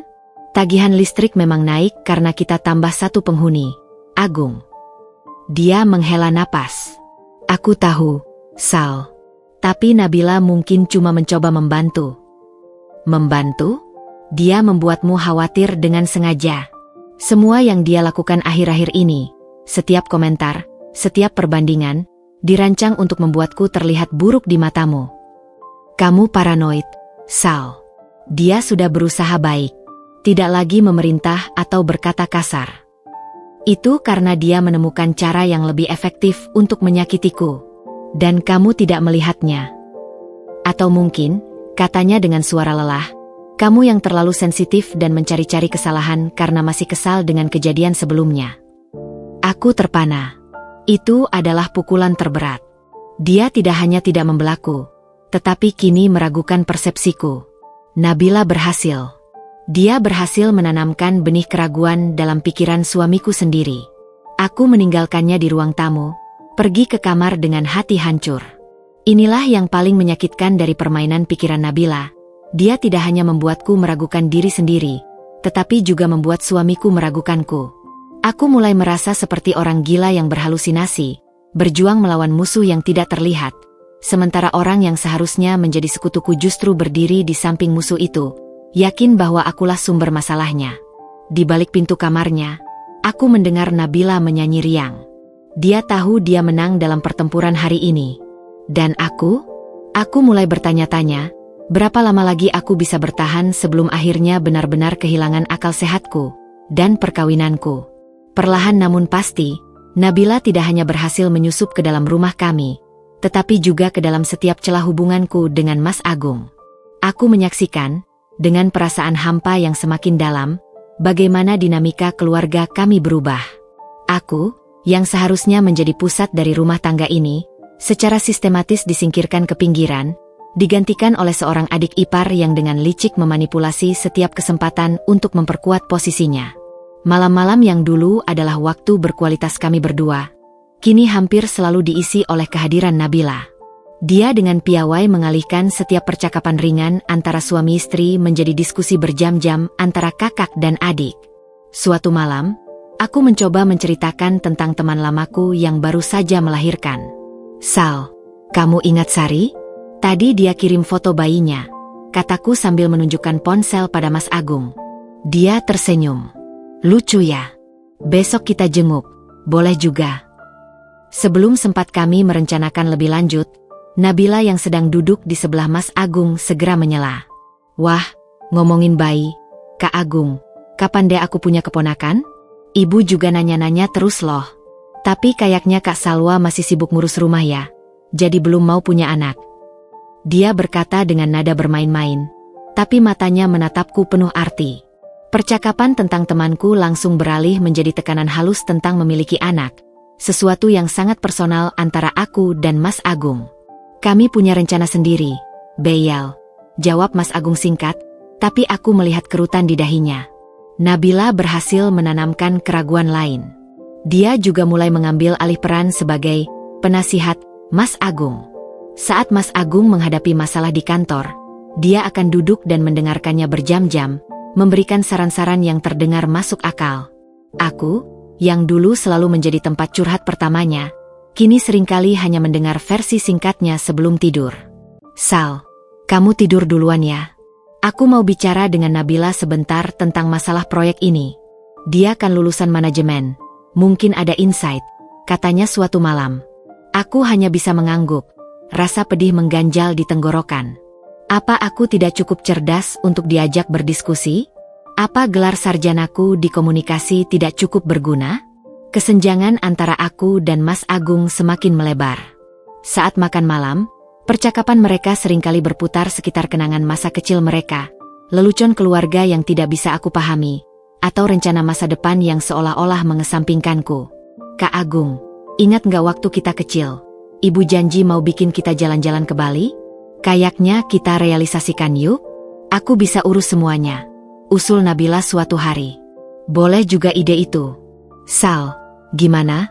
Tanya Mas Agung. Tapi sebelum sempat aku menjawab, Nabila sudah menyela. Pasti setuju dong. Kan liburan. Aku yang urus tiket dan hotelnya, biar Kak Salwa nggak repot. Dia dengan halus mengambil alih peran perencana, meninggalkanku sebagai peserta pasif dalam liburan keluarga kami sendiri. Puncak dari pengasingan ini terjadi pada akhir pekan, ketika kami mendapat undangan pernikahan dari sepupu Mas Agung.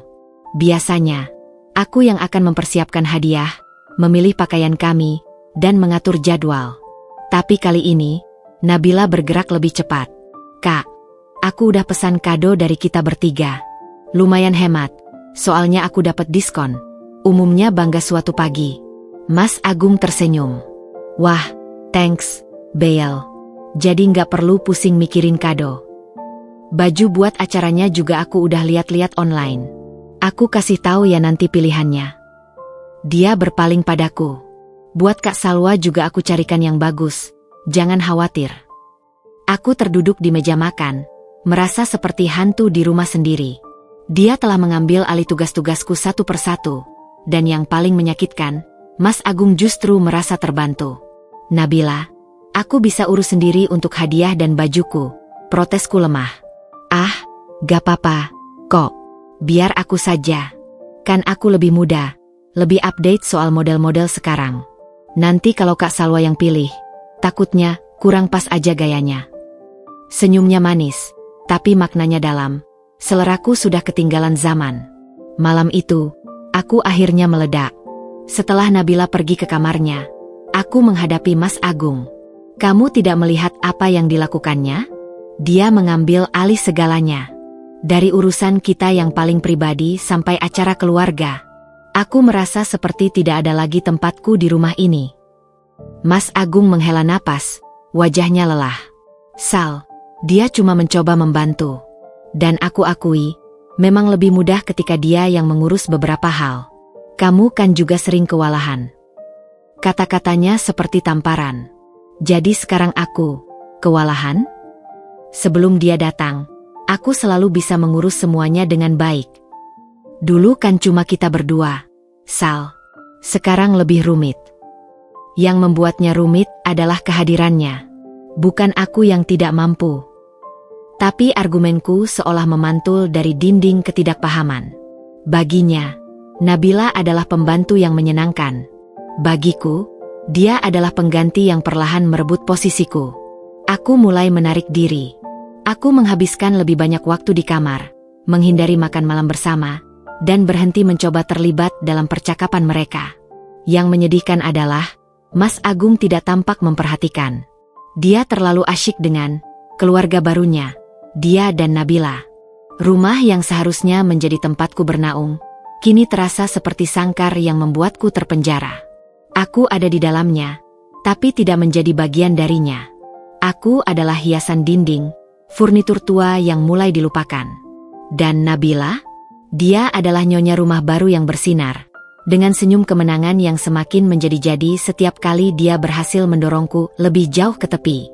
Dalam kesendirianku, aku mulai bertanya, apakah ini akhir dari perkawinanku? Apakah aku akan selamanya menjadi orang luar di rumah sendiri, menyaksikan suamiku dan adiknya membangun kehidupan yang tidak lagi memiliki ruang untukku? Rasa keterasingan yang kurasakan di rumah sendiri mulai membuka mataku pada hal-hal yang sebelumnya luput dari perhatianku. Aku menyadari bahwa permainan Nabila tidak hanya sebatas pada sindiran halus dan pengambil alihan peran domestik. Ada sesuatu yang lebih gelap, lebih terencana, terjadi di balik layar. Aku mulai memperhatikan pola-pola tertentu, percakapan berbisik yang tiba-tiba terhenti ketika aku memasuki ruangan, tatapan cepat antara Nabila dan Mas Agung yang penuh arti, serta perubahan sikap Mas Agung yang semakin sering membelanya tanpa alasan yang jelas. Kecurigaanku memuncak suatu sore ketika aku secara tidak sengaja mendengar percakapan telepon Nabila dari balik pintu kamarnya yang terbuka sedikit. Tenang saja, pasti bisa. Kakakku itu baik hati, mudah dibujuk. Iya, pokoknya tunggu kabar dari aku, bisiknya dengan suara rendah sebelum menutup telepon. Ketika aku membuka pintu, dia terkejut dan cepat-cepat menyembunyikan ponselnya. Kak Salwa, butuh sesuatu? Tidak, cuma mau ambil buku yang kutinggal di sini tadi, jawabku, berusaha terdengar normal sambil mengambil buku dari meja samping tempat tidurnya. Tapi instingku berteriak bahwa ada sesuatu yang tidak beres. Beberapa hari kemudian, aku menemukan bukti pertama dari kecurigaanku. Saat membersihkan kamar kerja Mas Agung, secara tidak sengaja kutemukan selembar kwitansi transfer bank yang terselip di antara buku-buku. Nilainya membuatku tercekat, 50 juta rupiah, ditransfer ke rekening Nabila, dengan keterangan pinjaman bisnis. Jantungku berdebar kencang. 50 juta? Kapan Mas Agung meminjamkan uang sebanyak itu kepada Nabila? Dan mengapa aku tidak tahu sama sekali? Malam itu, saat kami berdua saja di ruang tamu, aku memberanikan diri bertanya. Agung, aku nemuin kwitansi transfer ke Nabila. Katanya pinjaman bisnis? Jumlahnya lumayan besar. Wajahnya berubah, campur aduk antara kaget dan bersalah. Oh, itu. Nabila butuh modal buka usaha online. Dia janji akan kembalikan dalam beberapa bulan. Tapi 50 juta? Dan kenapa kamu tidak bilang padaku? Dia menghindari pandanganku. Aku tidak mau buat kamu khawatir. Lagian ini kan urusan keluarga, Sal. Urusan keluarga? Tapi ini uang kita, Agung. Uang suami istri. Aku berhak tahu. Suaraku mulai meninggi. Dengar, Sal, katanya, sekarang dengan nada membela diri. Nabila sudah berjanji ini akan jadi investasi yang bagus. Dia punya rencana bisnis yang jelas. Dan dia keluarga, masa tidak boleh kita bantu? Bantu iya, tapi dengan jumlah segitu dan tanpa sepengetahuan aku? Itu tidak benar, Agung. Percakapan kami berakhir tanpa penyelesaian. Tapi itu baru permulaan. Dalam minggu-minggu berikutnya, aku mulai menyadari bahwa Nabila tidak hanya meminjam uang, tetapi juga secara sistematis merusak citraku di mata Mas Agung. Suatu malam, aku mendengar mereka berbicara di dapur saat aku hendak mengambil air minum.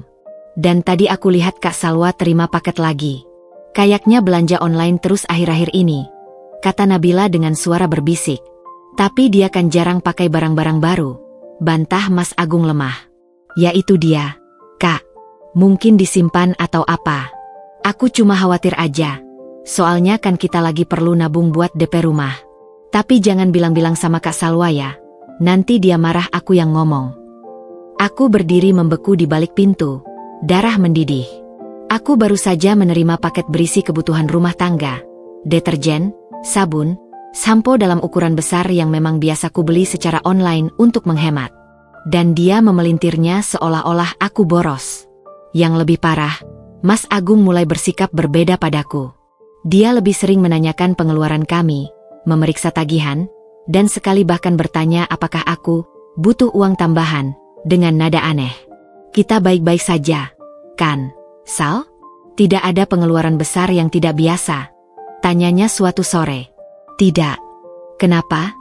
Jawabku. sudah bisa menebak sumber pertanyaannya. Ah, tidak apa-apa. Cuma, Nabila bilang dia lihat kamu sering keluar sama teman-temanmu akhir-akhir ini. Aku khawatir kamu stres atau ada masalah. Aku hampir tidak percaya dengan apa yang kudengar. Nabila tidak hanya memelintir fakta tentang kebiasaan belanjaku, tetapi juga membuat seolah-olah aku sering pergi, padahal aku justru lebih banyak di rumah untuk menghindarinya. Agung, aku hampir tidak pernah pergi kecuali untuk keperluan penting. Dan teman-temanku?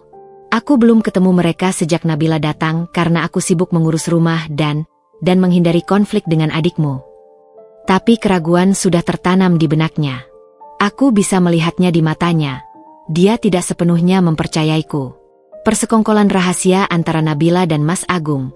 Meskipun Mas Agung mungkin tidak sepenuhnya menyadari bahwa dia sedang dimanipulasi, telah menciptakan jurang antara kami.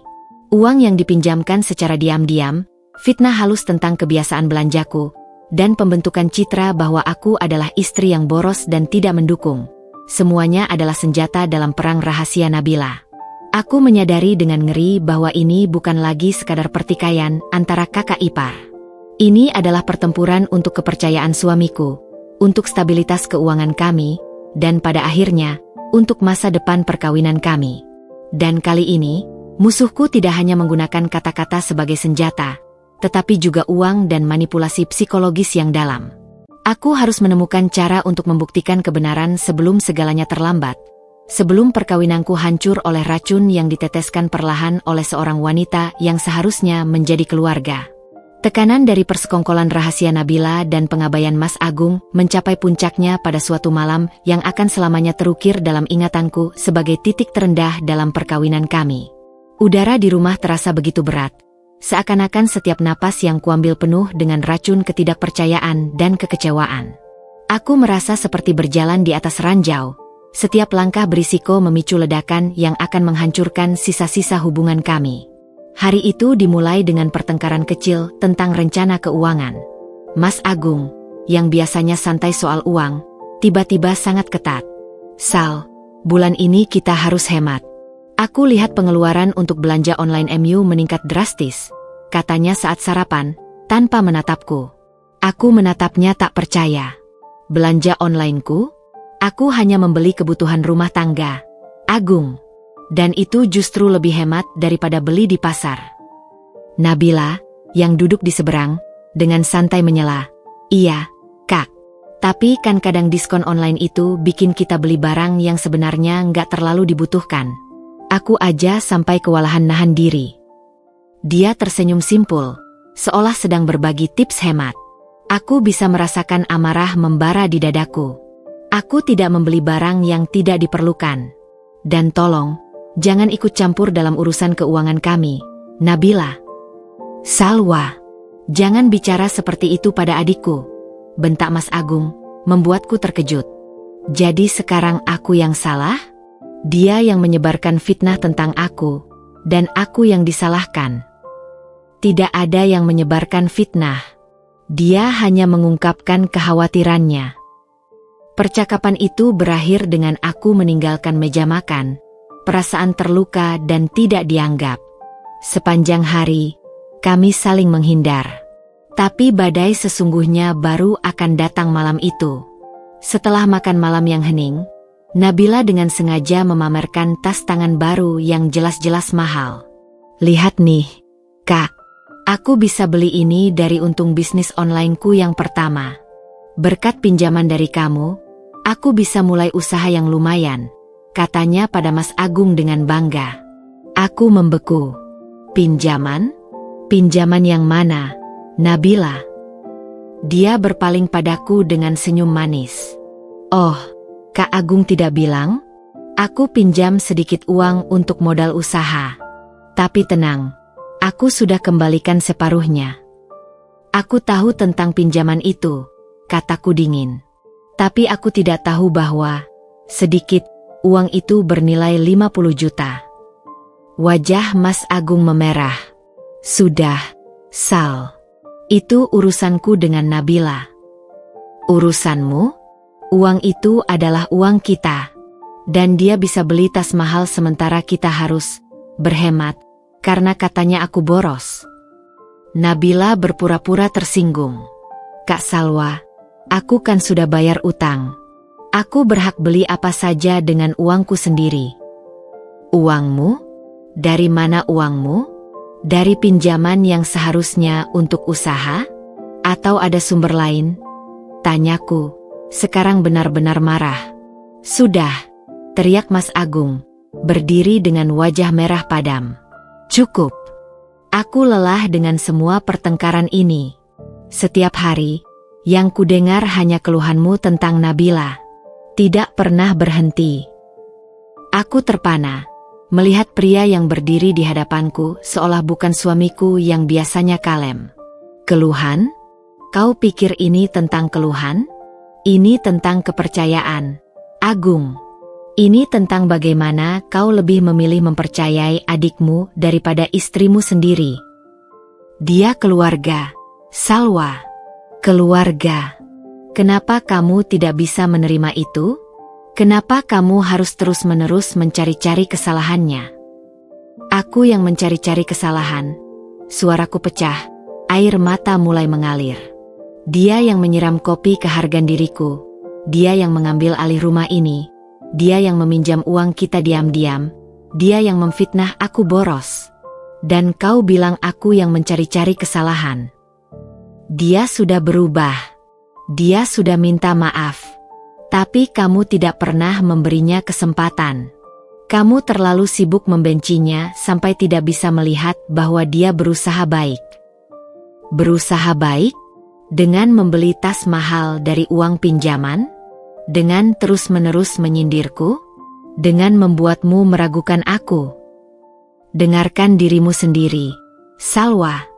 Kamu terdengar paranoid. Selalu ada konspirasi dalam setiap hal. Mungkin kamu yang perlu introspeksi diri. Kalimat itu seperti pukulan di ulu hati. Aku mundur selangkah, tidak percaya dengan apa yang baru saja diucapkan suamiku sendiri. Jadi, setelah semua yang terjadi, setelah semua yang kualami di rumah ini, sekarang aku yang bermasalah? Aku yang paranoid. Lihat, kamu selalu melakukan ini. Memelintir kata-kataku. Aku tidak bilang kamu bermasalah, tapi kamu tidak bisa menyangkal bahwa kamu menjadi sangat sensitif sejak Nabila datang. Nabila yang selama ini diam, sekarang ikut bersuara dengan nada manipulatif. Mungkin Kak Salwa butuh waktu sendiri. Kak, istirahat sebentar. Aku khawatir dia stres. Aku memandang mereka berdua, suamiku dan adiknya, berdiri bersama seolah-olah mereka adalah tim, dan aku adalah musuh yang harus dinetralisir. Rasanya seperti dikhianati di tingkat paling dalam. Jadi itulah solusinya? Aku yang pergi? Aku yang harus meninggalkan rumahku sendiri karena tidak tahan dengan penghinaan dan manipulasi. Tidak ada yang menyuruh kamu pergi, teriak Mas Agung. Tapi kamu harus berhenti. Berhenti memusuhi Nabila. Berhenti membuat segalanya menjadi konflik. Aku tidak tahan lagi. Aku melihat matanya, penuh kekecewaan dan kemarahan, tanpa sedikitpun pengertian untuk posisiku. Pada saat itulah, sesuatu dalam diriku patah. Baik, kataku dengan suara datar, tiba-tiba tenang. Aku mengerti. Aku akan berhenti.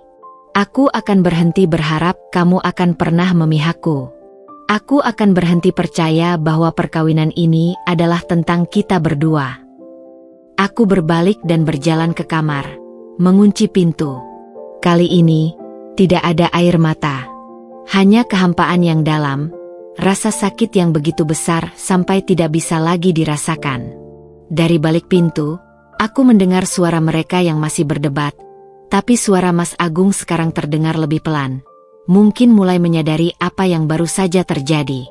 Tapi bagiku, sudah terlambat. Titik nadir telah tercapai. Perkawinanku yang kupikir dibangun di atas fondasi cinta dan saling percaya, ternyata rapuh begitu dihadapkan pada tekanan dari keluarga. Dan malam itu, untuk pertama kalinya, Aku benar-benar mempertimbangkan apakah masih ada yang bisa diselamatkan dari reruntuhan ini. 2 hari setelah pertengkaran hebat itu, aku masih seperti berjalan dalam kabut. Aku dan Mas Agung hampir tidak berbicara, hanya komunikasi seperlunya dengan kata-kata singkat dan tatapan yang menghindar. Rumah yang dulu penuh kehangatan kini terasa seperti kuburan yang sunyi, di mana setiap suara tereduksi menjadi bisikan dan langkah kaki. Nabila, di sisi lain, tampak semakin percaya diri. Senyum kemenangannya semakin sering terpancar, seolah tahu bahwa dia hampir mencapai tujuannya, mengusirku dari kehidupan kakaknya. Namun, nasib sepertinya belum sepenuhnya meninggalkanku. Pada sebuah acara arisan yang kuhadiri dengan setengah hati, lebih untuk keluar dari rumah yang pengap daripada untuk bersosialisasi, aku bertemu dengan Maya, istri dari rekan bisnis Mas Agung. Kami tidak pernah dekat, sekadar kenalan yang saling menyapa jika bertemu. Tapi hari itu, mungkin karena wajahku yang muram menarik perhatiannya, dia menghampiriku.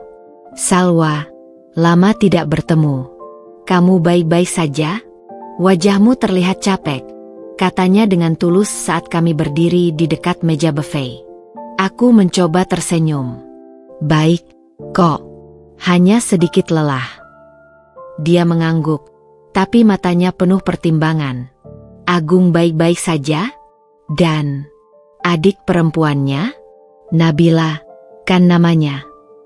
Mendengar nama Nabila disebut, secara refleks tubuhku menegang. "Iya, dia sedang tinggal dengan kami sementara."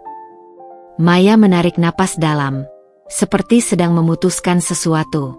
"Dengar, Sal, aku mungkin tidak seharusnya ikut campur, tapi ada sesuatu yang perlu ku ketahui tentang Nabila." Jantungku berdebar kencang. "Apa itu?" Beberapa minggu lalu, dia menghubungiku. Katanya dia sedang merintis bisnis kuliner dan butuh investor. Dia cerita panjang lebar tentang proposal bisnisnya, bahkan mampir ke rumah untuk presentasi. Maya menjawab. Aku mengerenyit. Nabila tidak pernah menyebutkan hal ini. Lalu, ya, awalnya aku tertarik, tapi sesuatu terasa tidak beres. Aku jadi penasaran dan bertanya pada beberapa kenalan yang kebetulan juga diajak kerja sama dengan cara yang sama. Maya menurunkan suaranya. Ternyata, modusnya sama. Proposal yang sama persis. Bahkan angka-angka dan proyeksi keuntungannya tidak berubah. Beberapa orang bahkan sudah memberinya uang, dan sekarang susah dihubungi. Darah seolah membeku di pembuluhku. "Apa kau yakin?" "Sangat yakin. Aku punya bukti-bukti percakapan dan proposalnya. Aku hampir saja menginvestasikan uangku. Tapi untungnya, aku meneliti lebih dulu." Maya merogoh tasnya dan mengeluarkan telepon genggam. "Lihat, ini proposal yang dia kirim ke aku, dan ini yang dia kirim ke temanku. Sama persis." Aku melihat layar ponselnya, dan memang, kedua dokumen itu identik. Hatiku berdebar kencang. Dia juga meminjam uang dari Mas Agung. Jumlah yang besar. Dengan alasan yang sama. Maya memandangku dengan kasihan. "Aduh, Salwa, kamu harus berhati-hati. Dan beritahu Agung. Aku dengar dari suamiku, Agung adalah orang yang baik dan mudah percaya. Jangan sampai dia dimanfaatkan." Pulang dari arisan itu, kepalaku penuh dengan informasi baru ini. Ini adalah petunjuk yang kutunggu-tunggu, bukti nyata bahwa Nabila tidak hanya manipulatif, tetapi juga seorang penipu. Tapi bagaimana cara membuktikannya pada Mas Agung tanpa terdengar seperti sedang mencoba menjatuhkan adiknya? Keesokan harinya, dengan hati berdebar, aku memutuskan untuk menyelidiki sendiri.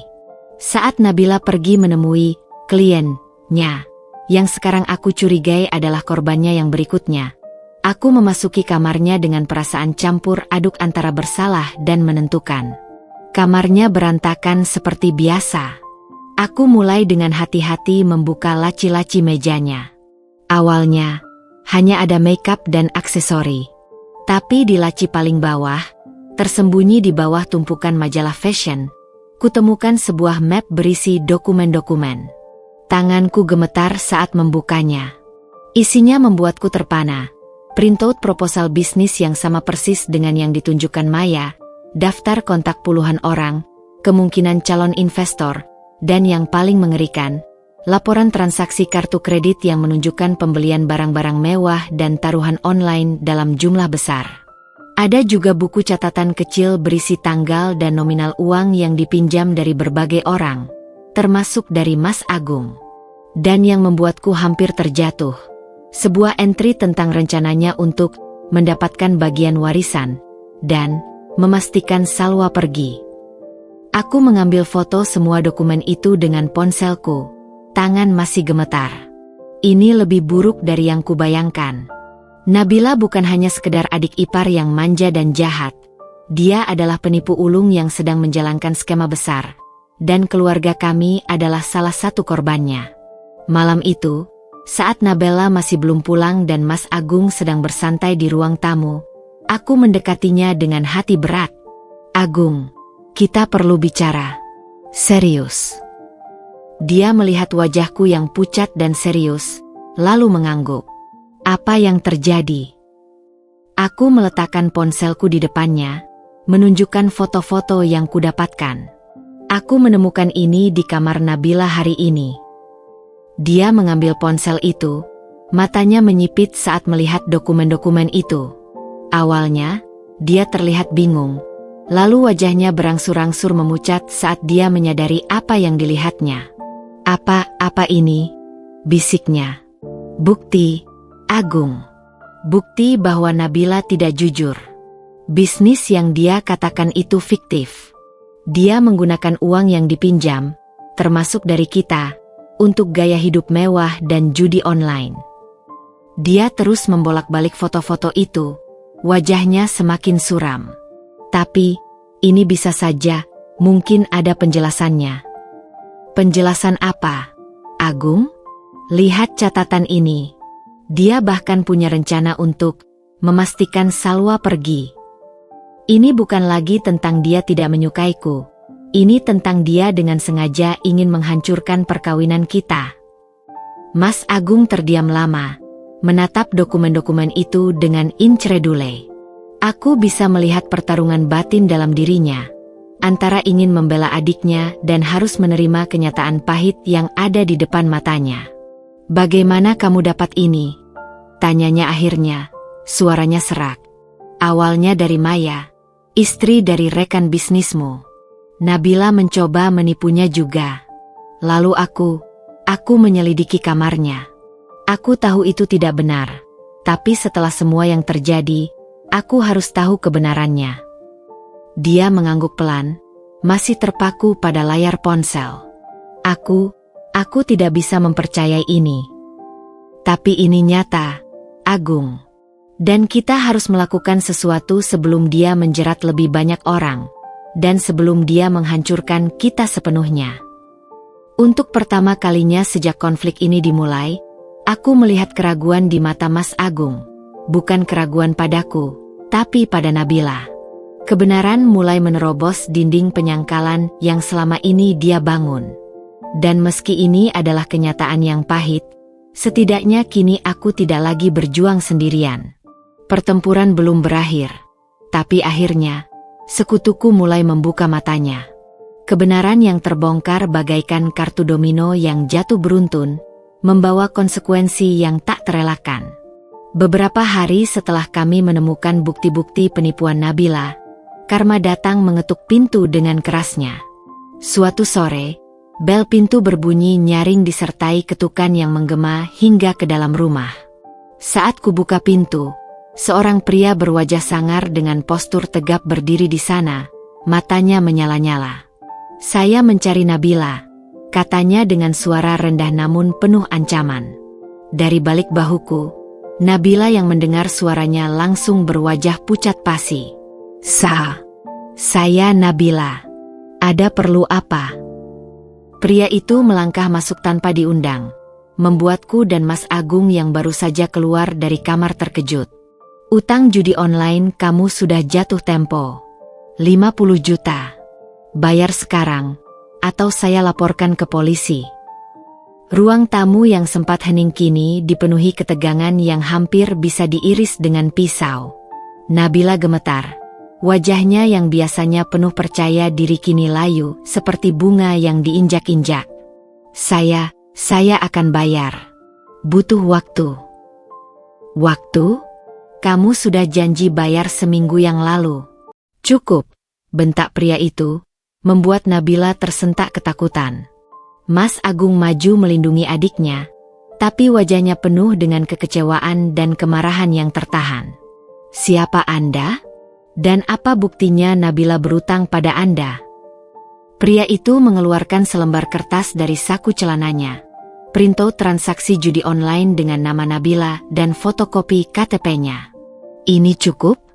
Atau mau saya telepon teman-teman saya di kepolisian? Saat itulah Nabila runtuh. Dia jatuh berlutut di lantai, tangisnya meledak. Maaf, Kak. Aku bohong. Semuanya bohong. Air matanya mengalir deras, menghapus riasannya yang biasanya sempurna. Mas Agung memandangnya dengan campuran rasa kasihan dan kemarahan. Bohong tentang apa, Nabila? Katakan semuanya. Sekarang. Dengan suara tersendat-sendat, di hadapan kami bertiga dan si debt collector yang masih berdiri dengan angkuh, Nabila mengaku segala dosanya. Dia bercerita tentang kebiasaan judi online yang dimulai sejak setahun lalu, tentang utang yang menumpuk, tentang proposal bisnis fiktif yang dibuatnya untuk menipu orang, termasuk kami sendiri. Uang yang Kak Agung pinjamkan, semuanya untuk bayar utang judi. Aku juga sudah menipu beberapa teman. Aku janji bisnis franchise, padahal tidak ada. Isaknya semakin kencang. Aku minta maaf, Kak Salwa. Aku sengaja memfitnah kamu, membuat Kak Agung ragu padamu, karena aku iri. Iri dengan kehidupan kalian, iri dengan rumah tangga kalian yang harmonis. Aku pikir jika aku bisa membuat kalian bertengkar, aku bisa tinggal di sini lebih lama dan mendapatkan akses ke uang kalian. Setiap pengakuannya seperti pukulan telak bagi Mas Agung. Kulihat raut wajahnya yang berubah dari marah ke kecewa, lalu akhirnya ke sedih yang dalam. Selama ini, dia membela adiknya dengan sepenuh hati. Ternyata selama itu pula adiknya sedang memanfaatkan kebaikannya dengan keji. Berapa total utangmu, Nabila? Tanya Mas Agung dengan suara datar, hampa. Nabila menunduk, tak berani menatapnya. 200 juta lebih. Angka itu menggantung di udara, membuat kami semua tercekat. Bahkan si debt collector pun menghela napas. Mas Agung memandangku, dan untuk pertama kalinya, aku melihat penyesalan yang begitu dalam di matanya. Salwa, aku minta maaf. Aku seharusnya mendengarkan kamu dari dulu. Aku mengangguk, tapi hatiku masih terluka. Kebenaran ini memang membebaskan, tapi lukanya masih terlalu segar. Dengan tenang yang mengejutkan, Mas Agung menghadap debt collector itu. Saya akan bayar utangnya. Tapi dengan syarat, ini yang terakhir kali. Dan saya akan laporkan ke polisi jika ada ancaman atau intimidasi lebih lanjut. Pria itu mengangguk. Mungkin merasa lega bisa mendapatkan uangnya kembali. Setelah transfer dilakukan dan pria itu pergi, kami bertiga kembali terdiam di ruang tamu. Suasana berat menggantung, penuh dengan kehancuran dan pengakuan pahit. Mas Agung akhirnya memecah kesunyian. Nabila, kamu akan mengembalikan setiap rupiah yang kamu pinjam dari saya, sedikit demi sedikit. Kamu akan mencari kerja dan hidup mandiri. Dan yang paling penting, kamu akan jujur pada ibu tentang segala yang terjadi. Nabila mengangguk. Air matanya masih mengalir. Aku janji, Kak. Aku akan berubah. Dan untuk sekarang, lanjut Mas Agung dengan suara tegas, kamu tidak bisa tinggal di sini lagi. Kamu harus pergi, menghadapi konsekuensimu sendiri. Kali ini, tidak ada protes. Nabila mengangguk pelan, menerima keputusannya dengan pasrah. Dia tampak kecil dan rapuh, sangat berbeda dari wanita arogan yang selama ini menghuni rumah kami. Keesokan harinya, setelah Nabila pergi dengan koper merahnya untuk terakhir kali ini menuju rumah seorang paman yang bersedia menampungnya dengan pengawasan ketiga, aku dan Mas Agung duduk berhadapan di ruang tamu. Genangan kopi sudah hilang, tapi bekasnya masih terasa. Sal, mulanya, tangannya meraih tanganku. Aku tahu kata maaf tidak cukup. Aku buta. Aku membiarkan dia menyakitimu, merendahkanmu, bahkan hampir menghancurkan perkawinan kita. Aku juga bukan tanpa salah, Agung. Aku bisa lebih tegas dari awal. Tidak, potongnya. Kamu yang korban di sini. Dan aku, sebagai suamimu, seharusnya melindungimu. Aku malu karena butuh bukti sedramatis ini untuk akhirnya membuka mataku. Dia berdiri dan mengambil sebuah kotak kecil dari laci. Saat dibuka, ada kunci baru di dalamnya. Ini simbol, Sal. Mulai hari ini, hanya kita berdua. Tidak ada lagi yang bisa masuk tanpa persetujuan kita berdua. Kamu adalah nyonya di rumah ini, mitra sejatiku, dan aku berjanji untuk tidak pernah lagi meragukanmu atau mengabaikan perasaanmu. Air mata akhirnya menetes melihat ketulusannya. Mungkin ini bukan akhir yang bahagia. Terlalu banyak luka yang harus disembuhkan. Terlalu banyak kepercayaan yang harus dibangun kembali. Tapi setidaknya, ini adalah awal yang baru. Beberapa bulan kemudian, kami mendapat kabar bahwa Nabila memang bekerja serabutan untuk melunasi utang-utangnya.